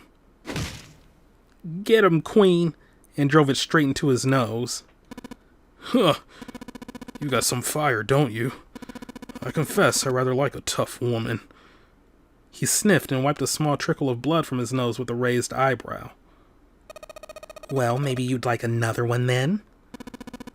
Before that, let me give you one of my own. Huh? Lotus scarcely had time to blink. Ace snaked his arms around her and pulled Lotus's back up against him. In the same motion, he reached into his coat pocket. It was a gun that they probably should not have left unattended. Just saying. This is not going to be a thumbnail.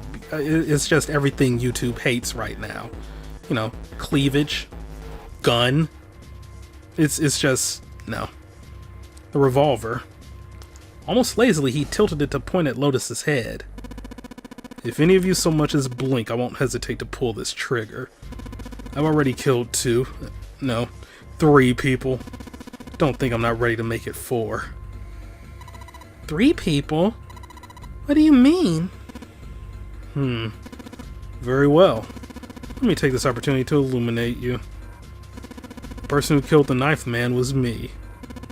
Although I suppose, to be more accurate, I encouraged him to get himself killed. While we were examining the main staircase, he came to me and told me his name. I recognized it at once, so I gave him a little push. Just a little white lie. It seems the settings for the dead were altered. Now it only requires a single person to deactivate the detonator in the bracelet. Investigate what's beyond door 5. We'll meet again later. Okay. Have a good one, guys.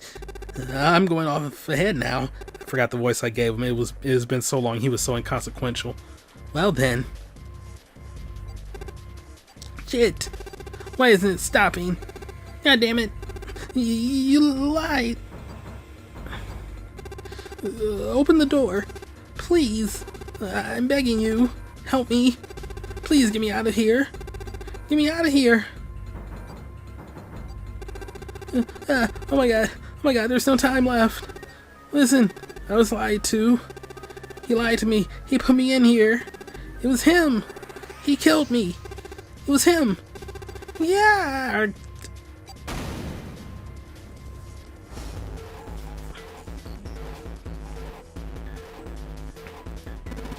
I had 4 reasons for killing him. 1.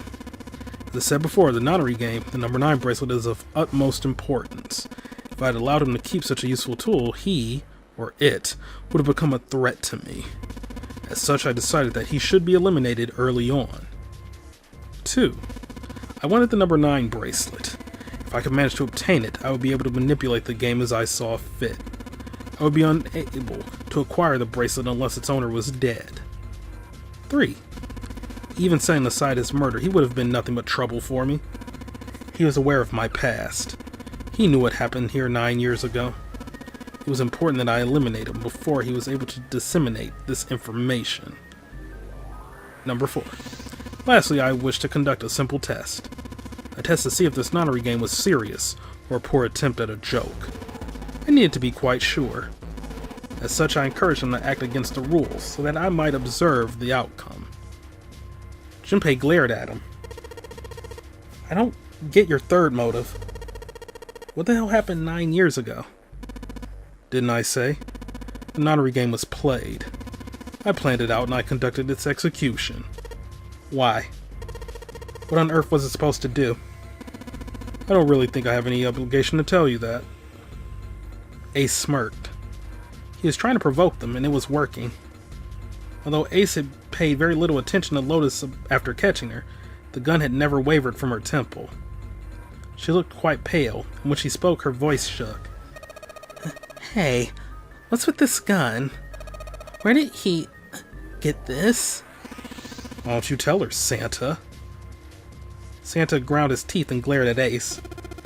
On the other side of door 6, we found the gun in the coffin in the cargo room. Right. The bastard must have grabbed it when we weren't looking. Indeed I did. That was a pretty serious mistake, you know. Yes, just saying you intended to leave it behind. Ace laughed, a short derisive snort, and gave Junpei a sickeningly pitying look. Well, there isn't much time left. I'll be off then. Where are you going? Do I really need to explain? I'd assumed it would be obvious. I have the number 9 bracelet. And now I have Lotus. 9 plus 8 plus 1 equals 18. 1 plus 8 equals 9. Wasn't there a door with a 9 on it in the room that looked like a church? That's where you're going, isn't it? And how do you know that? Santa told me about it while we were looking for Clover. I see. Well, you are correct. That is my destination. But I must say goodbye. To all of you. And please don't forget my warning. Move and I'll pull the trigger. I don't need her alive to open the door, you know. As he spoke, Ace began backing toward the door, practically dragging Lotus behind him. Junpei, Santa, June, and Seven stood frozen. Ace had the face of a man gone mad. They had no doubt he would pull the trigger. Ace had reached the exit. He forced Lotus to open it, then turned and addressed them once more. Goodbye. Then he stepped through the door.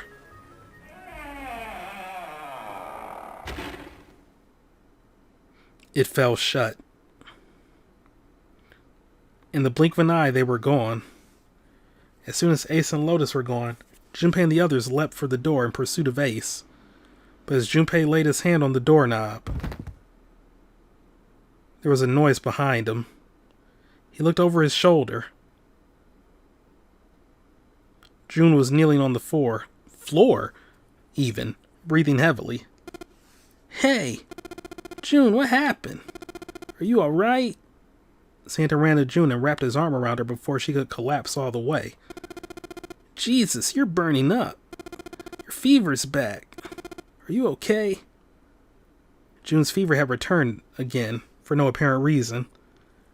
Her eyes were watery and her eyelids drooped. Her breath came in dry, shallow gasps. I'm okay. Really, I'm fine. You should be worrying about Lotus. She was breathing hard now, and she could barely summon the strength to talk. Junpei was torn. He couldn't leave June alone in the state she was in. But every moment they waited, Ace was farther away, Lotus's life in his hands. What was Junpei supposed to do? June's eyes drifted to Junpei's. She managed to muster a weak smile. Jumpy, don't worry about me. I just need a little rest. I'll be fine. Don't you remember? I just needed to rest a little bit last time. So please save Lotus. Think about what Ace has already done, Junpei. When he's got what he needs from Lotus, you really think he's gonna let her just walk away? God damn it. You guys go on ahead. As soon as June starts feeling better, we'll follow you. Go. Junpei looked at June. She nodded once. She couldn't manage much more. But it was all the confirmation Junpei needed. His resolve was set. Alright. Come on, Seven, we're going after Ace.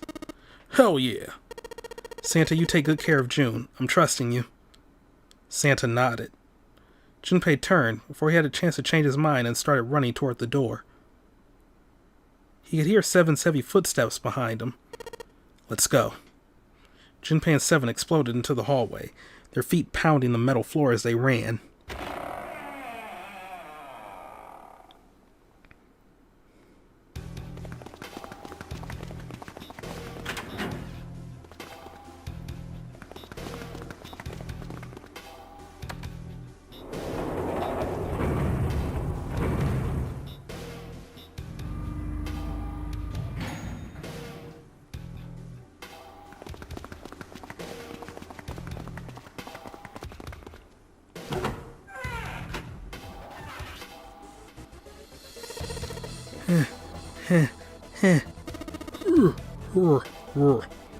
Junpei and Seven had finally arrived at the church, exhausted and out of breath. As their lungs struggled to catch their breath, their eyes frantically scanned the room. No sign of Ace or Lotus. You think they already went through? He reached up to wipe a palm full of sweat from his brow. Maybe. Even as he spoke, Junpei was already on his way to the larger of the number 9 doors. He looked at the red. The display panel read vacant. He spun around and headed toward the smaller door. The red would tell him if Ace and Lotus had moved to another room. Engaged. It's occupied. That means Ace and Lotus went through here. Yeah, it seems like it. Junpei and Seven stepped away from the door. They retreated to the center of the room and began to talk. What do we do now?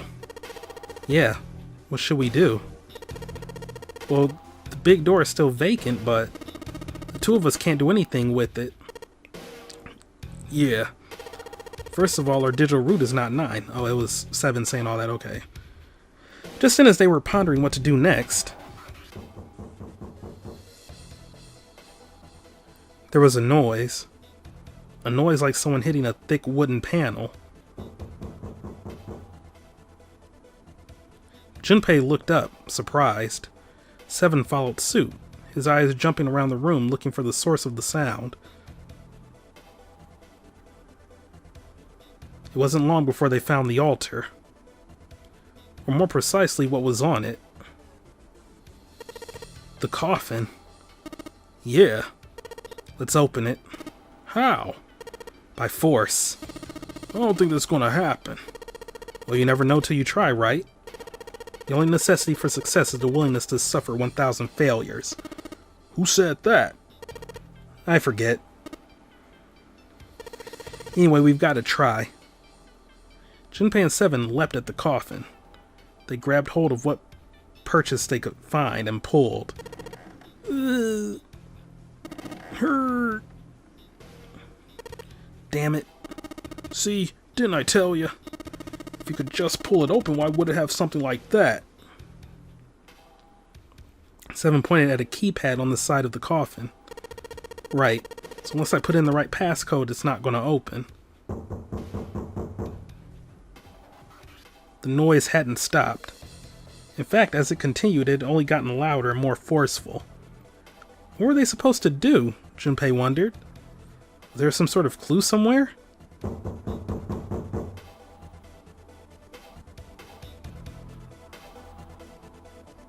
They stood there for a few moments, staring at the coffin, and then Seven spoke. Hey, Junpei. I remember you mumbling about some weird numbers over by the bathroom in the first-class cabin. You got those numbers by solving the secret message Clover was holding, right? Truth at Gone or something like that? Yeah, that's right. What about it? Maybe that number's the passcode for this thing, too. Come on, that's impossible. Those numbers were the code to unlock that safe. Yeah, but that person who set up that safe in this coffin is the same person, right? Zero set up both of these. Yeah, probably. Well, then they might have set the same passcode for both of them. That's ridiculous. Why don't you just try it? I mean, it's not like you'll make things any worse. It'd just be a waste of time. There's no way they're the same number. How do you know that? You never know until you try. The only necessity for success is the willingness to suffer 1,000 failures. Who said that? You. Nice comeback. Ugh. Fine. He knelt down in front of the keypad and looked at it. Perhaps because he'd repeated them so many times before, the numbers came easily to Junpei's mind. 14383421. Quickly he typed them in. 14383421. He checked that he'd entered the right numbers, took a deep breath, then pressed the E button. It only took a moment. What? You've got to be kidding me. There was a click. And with a heavy clunk, the lid of the coffin slid off onto the floor. Someone sat up from inside. Snake? You... Why... Ah, those voices. Junpei and Seven, unless I'm mistaken. Where are the others? Are they elsewhere? Of course, there was no reason Snake would have known anything about where anyone else would be. Junpei and Seven looked at one another. There was a great deal he needed to know, but...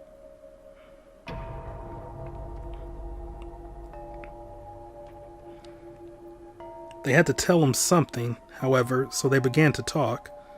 Snake explained to them how he came to be locked in the coffin. Apparently he'd been hit with some sort of knockout gas, and Junpei and Seven explained what had happened to the rest of them. There was one thing, however, that neither Seven nor Junpei could bring themselves to say. That Ace had killed Clover. They feared that if Snake knew, he might well go insane. They decided as much by a look the moment Snake had climbed out of the coffin. Snake's story explained frustratingly little. Zero's true identity was a mystery, as were his intentions. Why had Zero put Guy X in Snake's clothes? If Zero had left a note for them to say the notary game had been played 9 years before, was there some connection? Junpei put the question to Snake. His answer was less than illuminating. What are you talking about? I apologize, but I have no idea what you're saying. It seemed as though Snake was, perhaps, not being entirely honest, but that knowledge did Junpei and Seven little good. No matter how many times they asked, he insisted that he knew nothing. It was becoming clear that Snake wouldn't give in, and every second they spent asking him was a second wasted. Their time limit was fast approaching. Snake's release from the coffin had changed nothing. They still needed to follow Ace and as quickly as possible. However,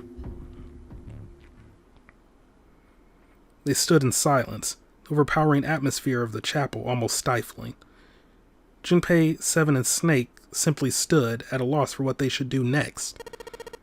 What do we do now? He glanced over at Snake's wrist.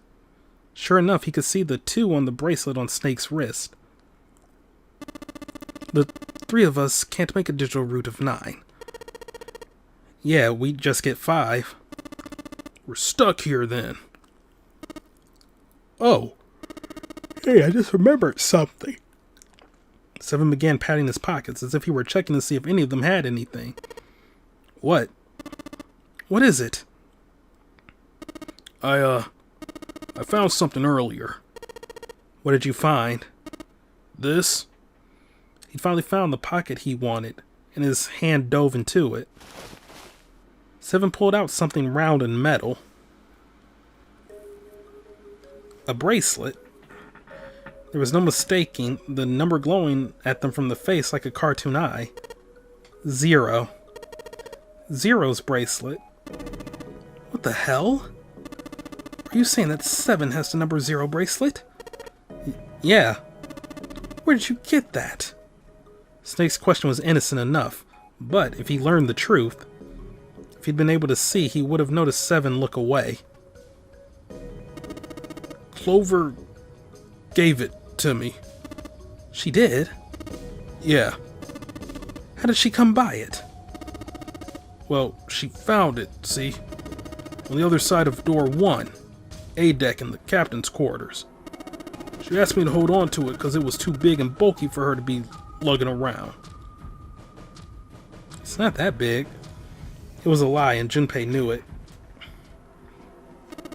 I haven't actually looked at it yet. Didn't want to disturb the crime scene, you know. Basic stuff.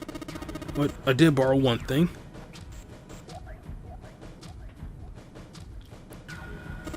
Alright, Junpei. Been nice knowing you.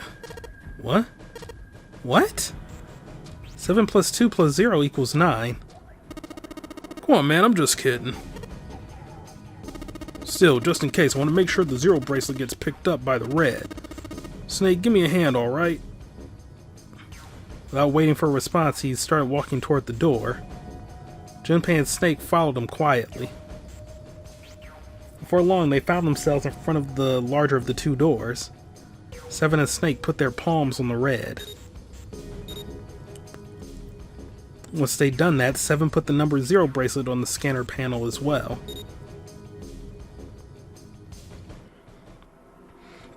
A third asterisk appeared on the screen. 7 plus 2 plus 0 equals 9. Now they just needed to pull the lever and the door would open.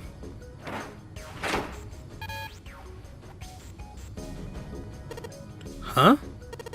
Why isn't it opening? Well, the third asterisk lit up, so it must have registered the 0 bracelet. Maybe it isn't actually 0. Huh? What? Bracelet may not actually produce the number 0 when we scanned. That is what I'm saying. Why don't we try a few different combinations? Perhaps we can determine what number that bracelet actually contains.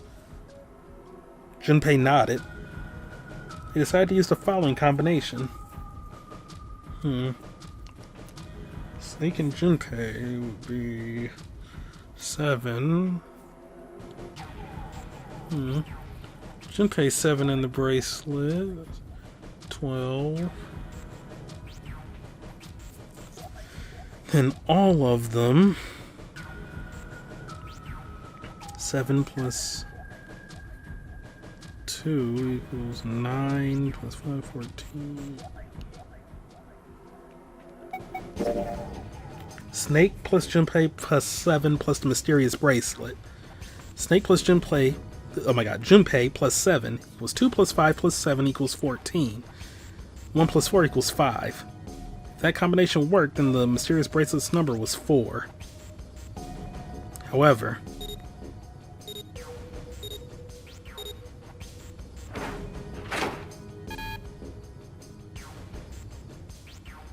the door didn't open. The mysterious bracelet's number wasn't 4. Junpei continued. Alright, well, let's try with Junpei and 7. Junpei plus 7 plus mysterious bracelet. Junpei plus 7 equals 5 plus 7 equals 12. 1 plus 2 equals 3. If that combination worked, then the mysterious bracelet's number was 6. They scanned in their bracelets.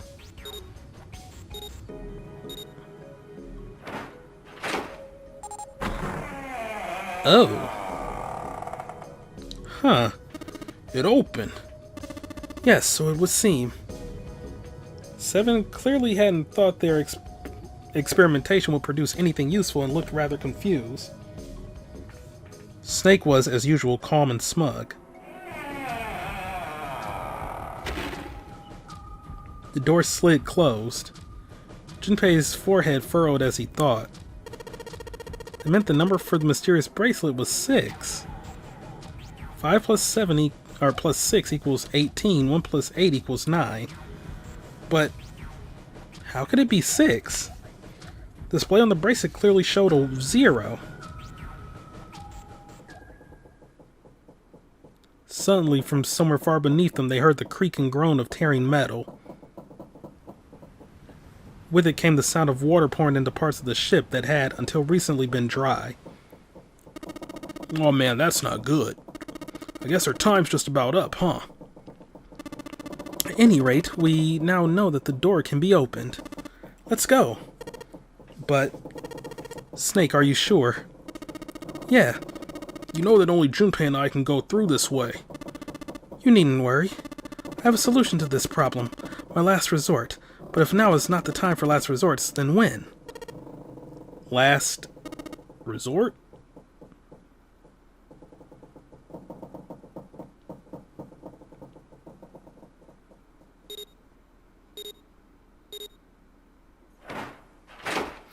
Boy, June and Santa are going to be pissed.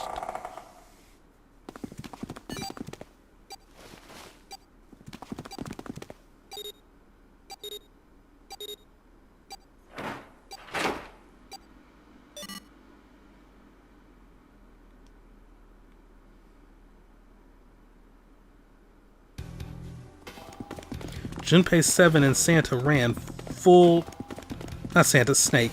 Junpei 7 and Snake ran full tilt down a long, straight hallway. They were headed for the stern of the ship, had no time for distractions. As they ran, 7 spoke. Gotta admit, you really surprised me there, kid. I couldn't figure out how the hell you were gonna get out of that one. How come you didn't do that right off the bat? As I told you, it was just a last resort. Had I used it at the beginning of the game, I would have come under a great deal of suspicion. I imagine most people would have taken it to mean that I was 0. Yeah, that's funny. Who would think that? Junpei stares at the camera. Once they'd convinced themselves of that, I wasn't optimistic about my chances of making it out of here alive, let alone unscathed. I felt it best to play my cards close to the chest, as it were. That way, if I were in a situation where there was nothing else I could do, I'd have a little trick up my sleeve. I'd just take my bracelet off. Snake's plan had been simple, but effective. He simply removed his bracelet. How? To Junpei, it looked as though Snake had simply crushed the bones of his hand until they were small enough to fit. through the wristband. Of course, that would have been precisely impossible. So, or practically impossible. How had he done it? My brother's left arm is, it's not like a normal person's arm. It's fake. It's not a real arm. Snake had slid the bracelet off and tossed it into the coffin. With it gone, he had little to fear from the numbered doors. He'd walked through the door easily without authenticating. He stepped out to the other side unscathed and began running down the hall alongside Seven and Junpei. They kept running for a while longer, and eventually came upon a set of stairs leading downward on the right side of the built hallway. Oh my god. They stopped and peered down the staircase. As far as they could tell, it went all the way to the bottom deck. There didn't seem to be any flooding. They nodded quickly to one another and jogged down the stairs. It only took a few minutes to make their way to the bottom deck. There was a single hallway in front of them, at the end of which was a single door. Junpei threw it open. Inside was a massive iron gate. A plate was affixed to the top of it. It read, "Incinerator." Incinerator? Oh my, that doesn't sound very pleasant. Do you see... Wait, yeah, okay. Do you see a lawyer never... Wait, what? No. Do you see a lever near the gate, perhaps? Why was that so hard for me to read? Yeah, right over here. How do you know that? Well, I'd be happy to regale you with the story. I imagine it would only take half a day or so. Well, it was Snake that saw the book thing. Or lever. I might need to do a jump cut and actually go to sleep. I was not expecting this ending to be this long. Yeah. Ugh. Junpei grumbled, gave Snake a dirty look, and jogged over to the lever. If you pull it, the door ought to open. Got it. He pulled the lever down.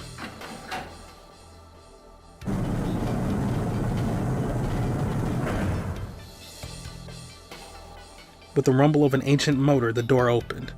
There was no need to hold back and no time to hesitate. They pushed their way inside.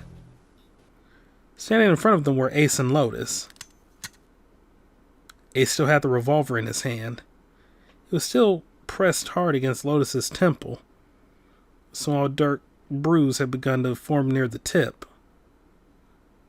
Even from several yards away, Junpei could see that Lotus was shaking. She was terrified.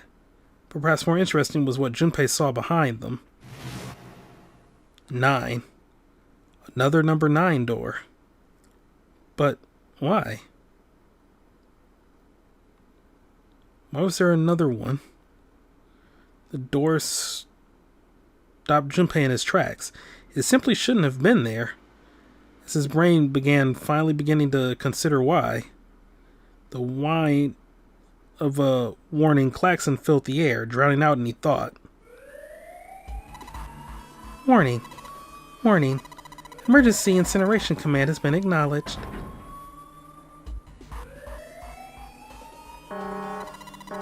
Automatic incineration will take place in 9 minutes. Please evacuate the incinerator immediately. Oh my, how exciting. You've run quite a show here, Zero. A terrifying smile twisted Ace's face. What's the matter? Too frightened to understand? Here, let me explain. It's said that the incineration system is about to activate. In 9 minutes, this room will be engulfed in flame. Huh? Who are you? You don't recognize me? I'm hurt. It's me, Snake. Snake? Ah, yes, you are alive. I'm afraid your bizarre style had me confused. I'm quite glad to see that you're alive. Ace's voice didn't change. Snake ground his teeth. If you don't mind my asking, how did you get here? Snake, Junpei, 7. The three of you couldn't have opened a door with a 9. Did you find Clover's bracelet, perhaps? What? 2 plus 5 plus 7 plus 4 equals 18. 1 plus 9, or 1 plus 8 equals 9. Ah, well, your reaction suggests that you did not. Hold on. Why did you think we'd have Clover's bracelet? Junpei felt his chest tighten. Oh. They haven't told you? Told me what? Clearly not. Normally I would take some time and enjoy the moment, but I'm afraid my time is at a premium just now. I'll have to make this quick. Clover? Don't do it, Ace. Keep your goddamn mouth shut. I mean, he's gonna have to learn at some point. Clover? I said stop it. Don't listen to him, Snake. Junpei could feel his voice going hoarse, but Snake didn't listen to him. What happened to Clover? Ace looked at him. The corner of his mouth curled into the hook of a cruel smile. Clover died. Oh, the eyes are open. That's how you know he means business. The color left Snake's face. He shook his head weakly. No, it's not true. That's impossible. It's a lie. It has to be a lie. Oh, it's quite true. I can assure you of that. I killed her myself, you see. What? I'm sorry, did I stutter? I killed her. Snake's face twisted into a mask of rage, mottled red rising to dot his pale skin. His entire body shook. He looked, to Junpei, disturbingly like a demon. I would have rather she died with less suffering. A bullet in her brain perhaps would have been ideal. Unfortunately, that would have made quite a bit of noise. Circumstances being what they are, I was forced to settle for the battle. Or, for the knife, rather, sorry. Oh my god. The one the knife man had, you remember? I believe I caught her just below the shoulder blade. I was rather lucky, in fact. My first thrust was right between her ribs. Her flesh was so soft. My knife slid in so easily. There was no resistance. That feeling was... I confess, I feel rather excited. It is a powerful memory. Someday, perhaps, I hope I can feel it again. Incineration will begin in 7 minutes. That is an angry sprite. I'm going to kill you. Snake's words were a guttural growl, barely audible. I'm sorry, what? I'm going to kill you. Ah, so you're going to kill me. Please do. Come now, I'm waiting. Don't do it. Don't listen to him, Snake. Stop it, kid. He's screwing with your head. Is there a problem? What are you waiting for, boy? Don't you want me to send you to join your sister? Don't. Snake. Don't do it. But Snake could no longer hear them. Snake could no longer hear anything. Ooh, ah! Ah! Grah! Angry yells. Snake moved like a bolt of lightning. His scream echoed through the incineration chamber full of rage and despair. Snake! Snake!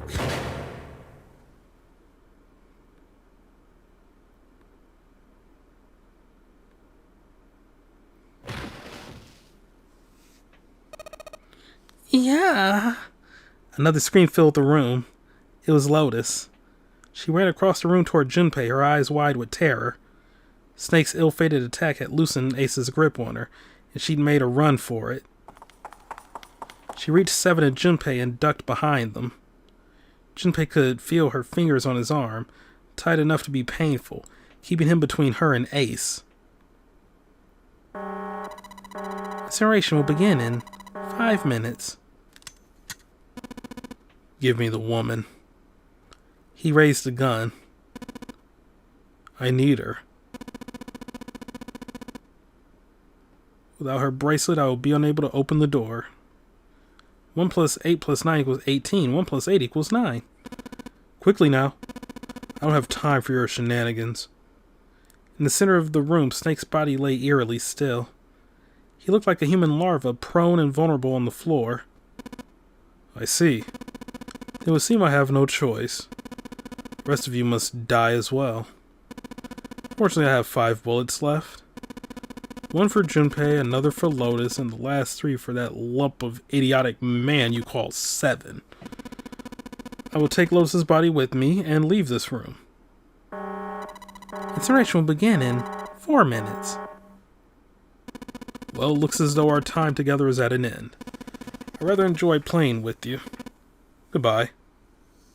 Junpei could see Ace's finger tighten. He could see it begin to squeeze down on the trigger.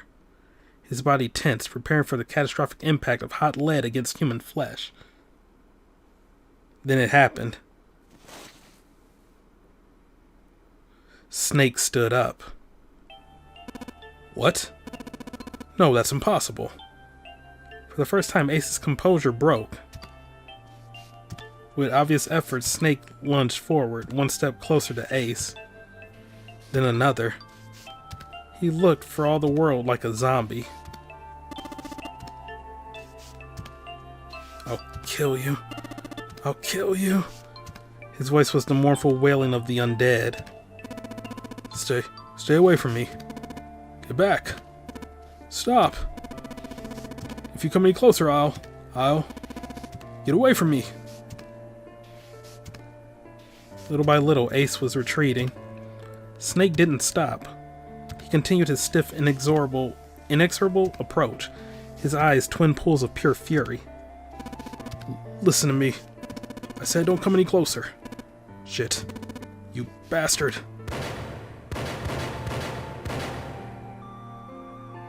Ace's revolver leapt 5 times.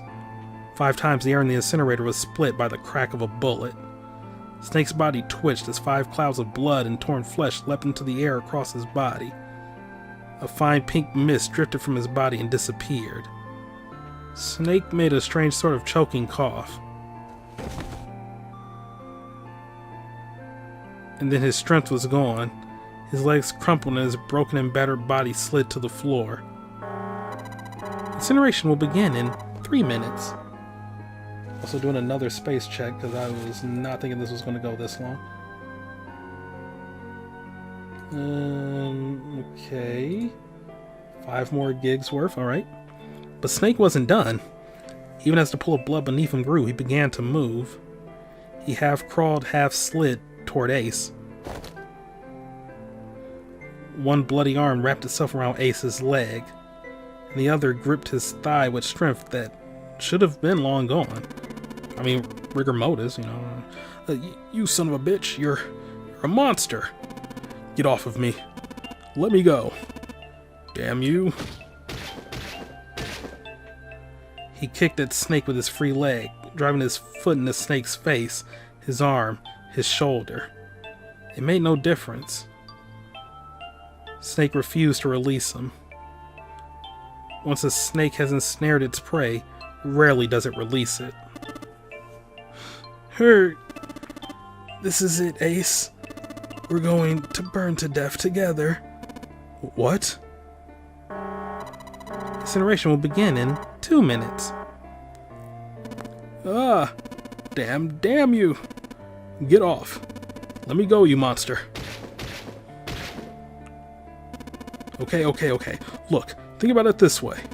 My company owns a wonderful hospital. It has excellent doctors. You're not wounded too seriously. I'm sure they can fix you up easily. You don't have to die.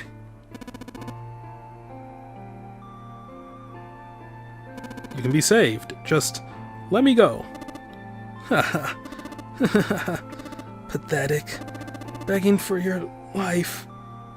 Then Seven and Lotus began to speak. Junpei could hear tears in their voices and their words were strained. Snake, that's enough. You can stop now. Yes, he's right, Snake. You've done enough. Come on, Snake, let's go. Let's get out of here. You have to come with us. We have to leave together. Snake turned toward them. He coughed and blood splattered across the floor. Then he smiled a sad sort of smile. I apologize, but I'm afraid I can't do that. You best forget about me. You need to leave soon.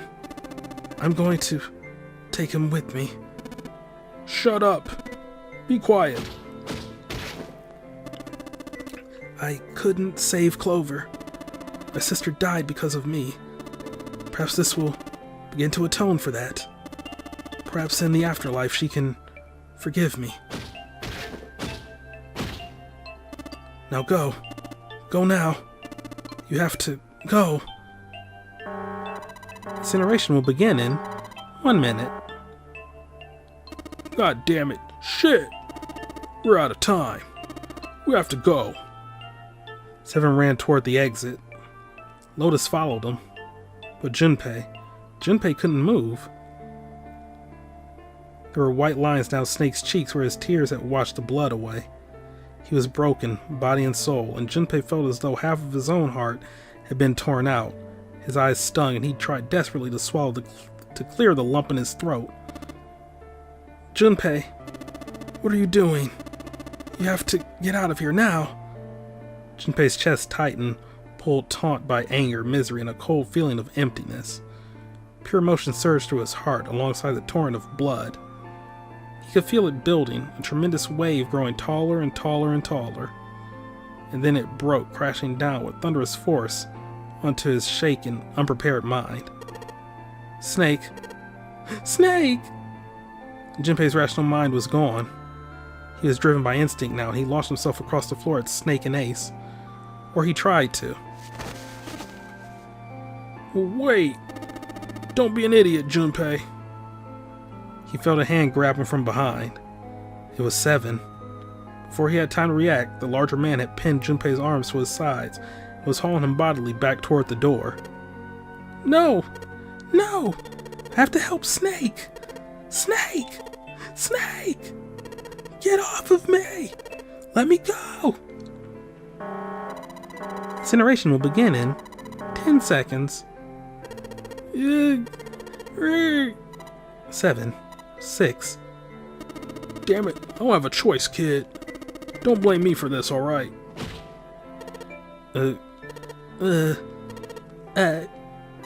5, 4, 3, 2, 1, 0.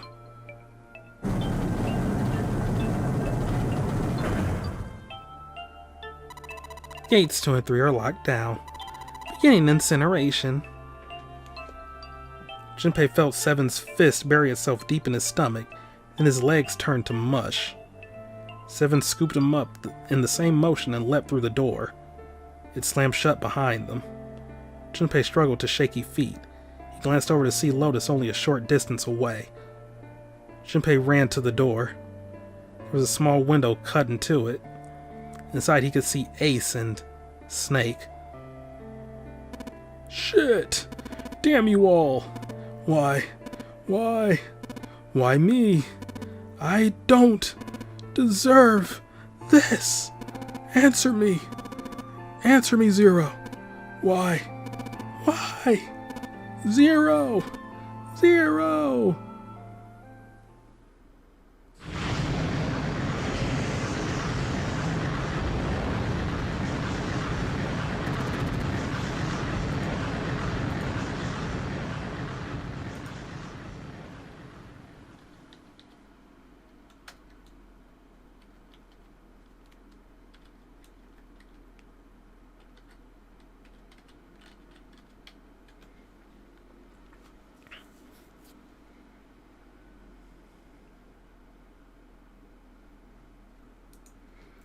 He didn't know how much time passed.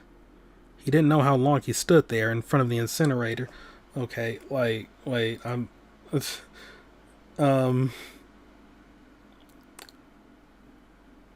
gonna have to. I'm getting pretty tired here. I'm sorry. It's gonna like mess up the flow but I am getting really tired. Alright, that was a well-needed jump cut. Seriously, I was not expecting this to go as long as it was. He didn't know how much time passed. He didn't know how long he stood there in front of the incinerator.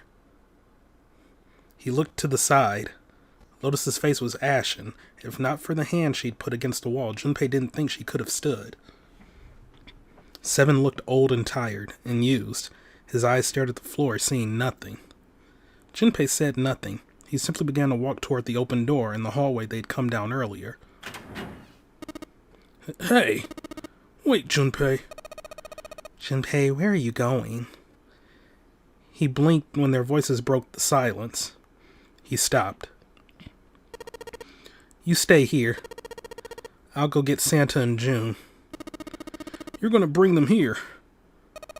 How? Don't worry about that. Just stay here and wait. Alright? He began to walk again. He looked over his shoulder and watched Seven and Lotus grow smaller and smaller. They stared back, not moving. He wasn't sure if they could. He turned around again. He knew where he was going. When they walked through the hallway earlier, he noticed an elevator at the end of the side hallway. If it still worked, then maybe. Before long, Junpei found himself in front of the elevator. Next to the door was a button with a triangle on it. He pushed it and the door opened.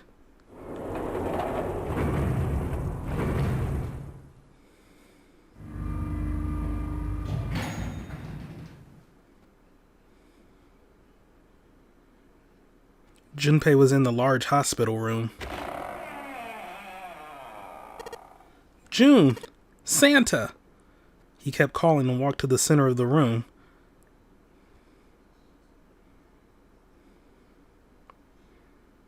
But try as he might, he couldn't find them.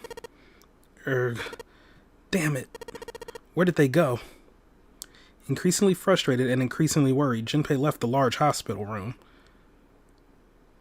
He had no choice. He would have to look for them.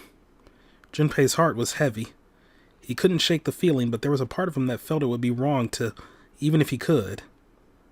With every step he took, his legs felt more and more like lead.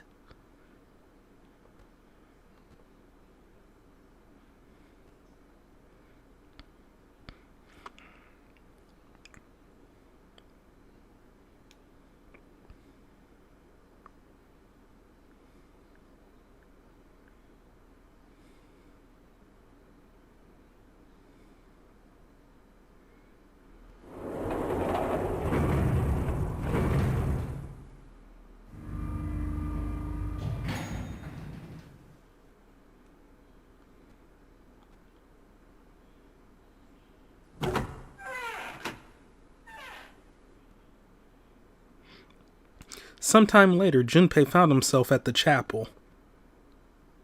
He stepped inside, expecting to find nothing. But there on the red carpet in the center of the room... June! No, codenames didn't matter any longer. She was Canny. Canny! Junpei cried her name and ran. Like lightning, he ran across the room toward her. Sorry for the noise in the background. Okay, gonna have to remember to make sure that gets cut out. Oh man. Canny. He stumbled to a stop.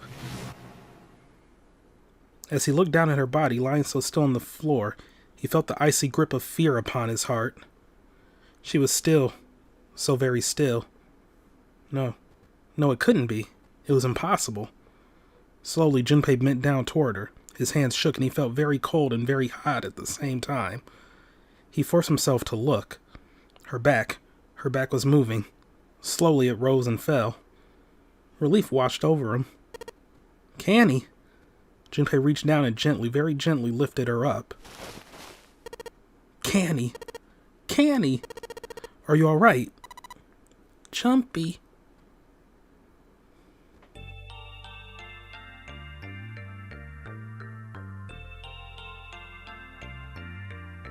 This is going to be an editing nightmare. Her eyes were blank and cloudy. They stared straight at Junpei but saw nothing. Trembling, Junpei wrapped his arm around her back. She was cold. very cold. Junpei tried to convince himself that it was only his imagination, but she felt as though she were fading away. He could feel his heart pounding frantically in his chest. Once again, really sorry for the noise in the background. Oh man. Canny, what the hell happened to you? You feel jumpy. I'm sorry. Her voice was very faint. One moment. Sorry, it's just whenever I'm able to hear noise over my headset, I just automatically assume it's getting picked up by the mic. Which, I mean, 9 times out of 10 it is, but yeah, anyway. Her voice was very faint. Jumpy, I'm sorry. I might not make it. No way. No way am I gonna let you die. I'm gonna save you, I promise. Thank you, Jumpy. Thank you so much for everything. I was really happy to see you again, Jumpy. Really happy. Don't give me that I was crap. You're gonna see me lots more times. You've just gotta hang on, alright, Canny? Jumpy, did you know? You meant a lot to me when we were kids. I've liked you for a long time, Junpei. A really long time. Junpei's vision had gone blurry. It took him a moment to realize his eyes were filled with tears. He could feel a piercing point of heat deep in his heart, like a white-hot flame. He looked down at Akane. Game over. There was a crack of static from above his head and a voice spoke. 0. You son of a bitch! Where are you hiding? Junpei frantically scanned the ceiling for the source of the voice. I am right here. I've always been close to you. What the hell are you talking about? No matter. I will tell you again. Game over. This game has ended. No, it hasn't. I'm not gonna let it end yet. I'm gonna get out of here with Canny. You can't. That is impossible. Why? Because you chose the wrong path. The wrong path? That is correct. Your path was inevitable, however. Admit defeat. Where there is shadow, there is light. Where there is light, there is shadow. So it goes. What are you talking about? It matters not. The loser has been decided. I told you I'm not gonna lose. No, you misunderstand. You haven't lost. I have lost. What? What? Junpei didn't have time to ponder what that meant before. He heard the door slam shut behind him. He spun around. There was no one there. Was it 0? Can he wait here? I'll be right back, I promise. She managed a single nod. Junpei laid her back down gently and leapt for the door. He yanked it open and shot outside. No one. The hall was empty. There was nothing moving anywhere. Damn it. He didn't want to leave Canny alone any longer than he had to, so Junpei turned around and headed back to the chapel.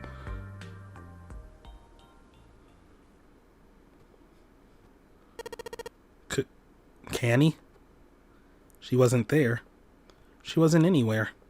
She'd been lying there on the floor just moments before, and now she was gone. Oh God. No. Where is she? Canny? Canny? Canny? Canny! I cannot scream that in like good conscience. That's like 0 screaming in Mega Man X4. Like you just can't take it seriously. His cry split the heavens themselves. He screamed until his voice gave out. Then he screamed some more. But there was nothing. No answer. His voice faded away, and all that remained was cold, unfeeling silence. That was when he noticed it. A strange smell, one he'd smelled before.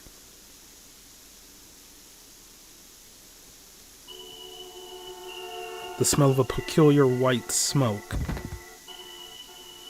9 seconds later, Junpei's mind winked out.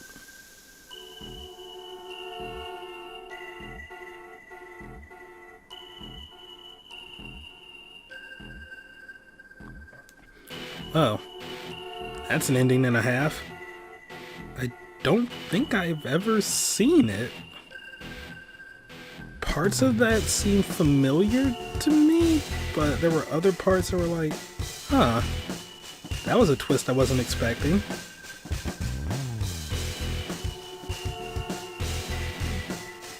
Or maybe that's just like my mind telling me that I'd seen these events before. Haha, the like stuff that was brought up during the game, the collective consciousness, blah blah blah. But I don't know, I guess it might have stemmed from me when I was looking up stuff, just seeing the screen cap of Ace holding the gun to Lotus. Because Google does not care about you wanting to avoid spoilers.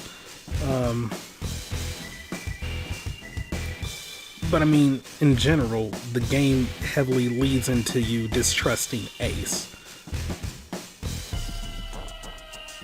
And then the reveal that, oh, he's a pharmaceutical CEO, that raises a ton of red flags. I don't know, I think I did see that ending because Ace having trouble with the end. Or is it? Yeah, Ace having trouble with the faces thing. I remember that vividly. So I've been down this path at least once. I don't know. Because, I mean, as you saw with this video, even though I had been down this path before, there were story beats that I hadn't seen before. So while I do know the proper path and triggers for certain endings, it's clear I don't know the paths and triggers for certain story beats. Unless they automatically show up when you're going down this path.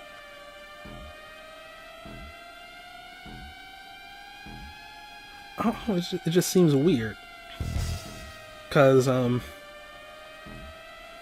mean, I guess I might as well get into this. I don't consider it spoilers. But whenever you take door 6 to do the steam engine and the cargo room, you will always get the knife ending, except for this exact path I took, which is door 5, then door 8, then door 6. But any other time you end with door 6, you get the knife ending. So maybe I did see like that event and knew of Lotus's history. Or did I get the safe ending all those years ago? I don't know. I mean, obviously I can't check now. I deleted my save, but I think I was keeping track of the paths I was taking on like my old Windows XP computer. I may still have the file on the backup hard drive I got from that computer. I can always check later and see, but yeah, that was the safe ending. We needed that ending in order to get the true ending. Seek a way out. Oh yeah, whatever. Okay. I can't skip this?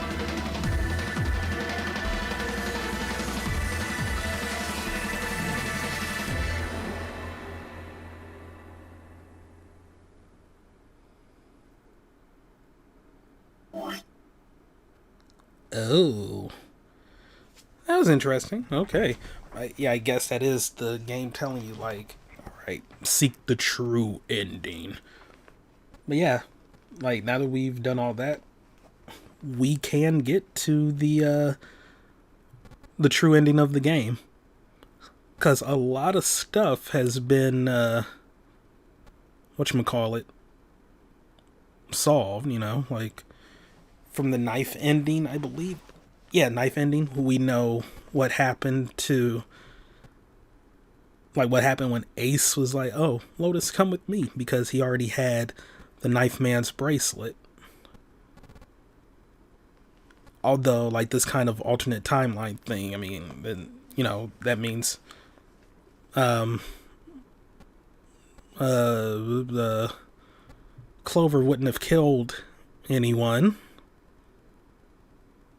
But now we have an idea on who might have actually killed Junpei in the submarine ending.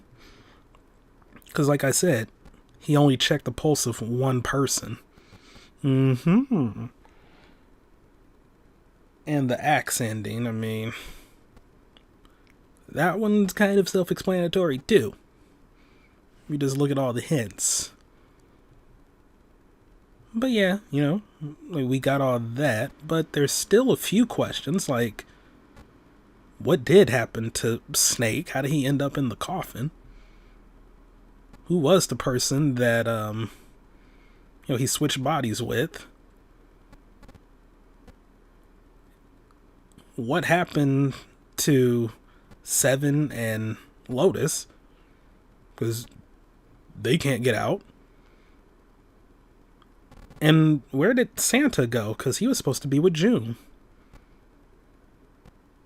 But then again, I mean, you know, if you go down another path, then those events would be different or possibly not happen. And it gets a little confusing, you know. Alternate timelines and... what's the word I'm looking for here? Time paradoxes. Yeah, it can get rough. It can get rough. But that is the safe ending. Next time, we're going to be going for the true ending. And yeah, I know that, like, there's 2 question marks left. But preview. Seek a way out, seek a door that carries a 9. I mean, we already saw that, you know, at the end of that thing, but whatever. But, yeah, there's 2 endings left, but we're going to be going for the true ending. I'll explain when we get to it. But yeah, next time, ooh, it's going to be a long one. It could be about as long as this. No, I'm not going to do everything in one sitting, but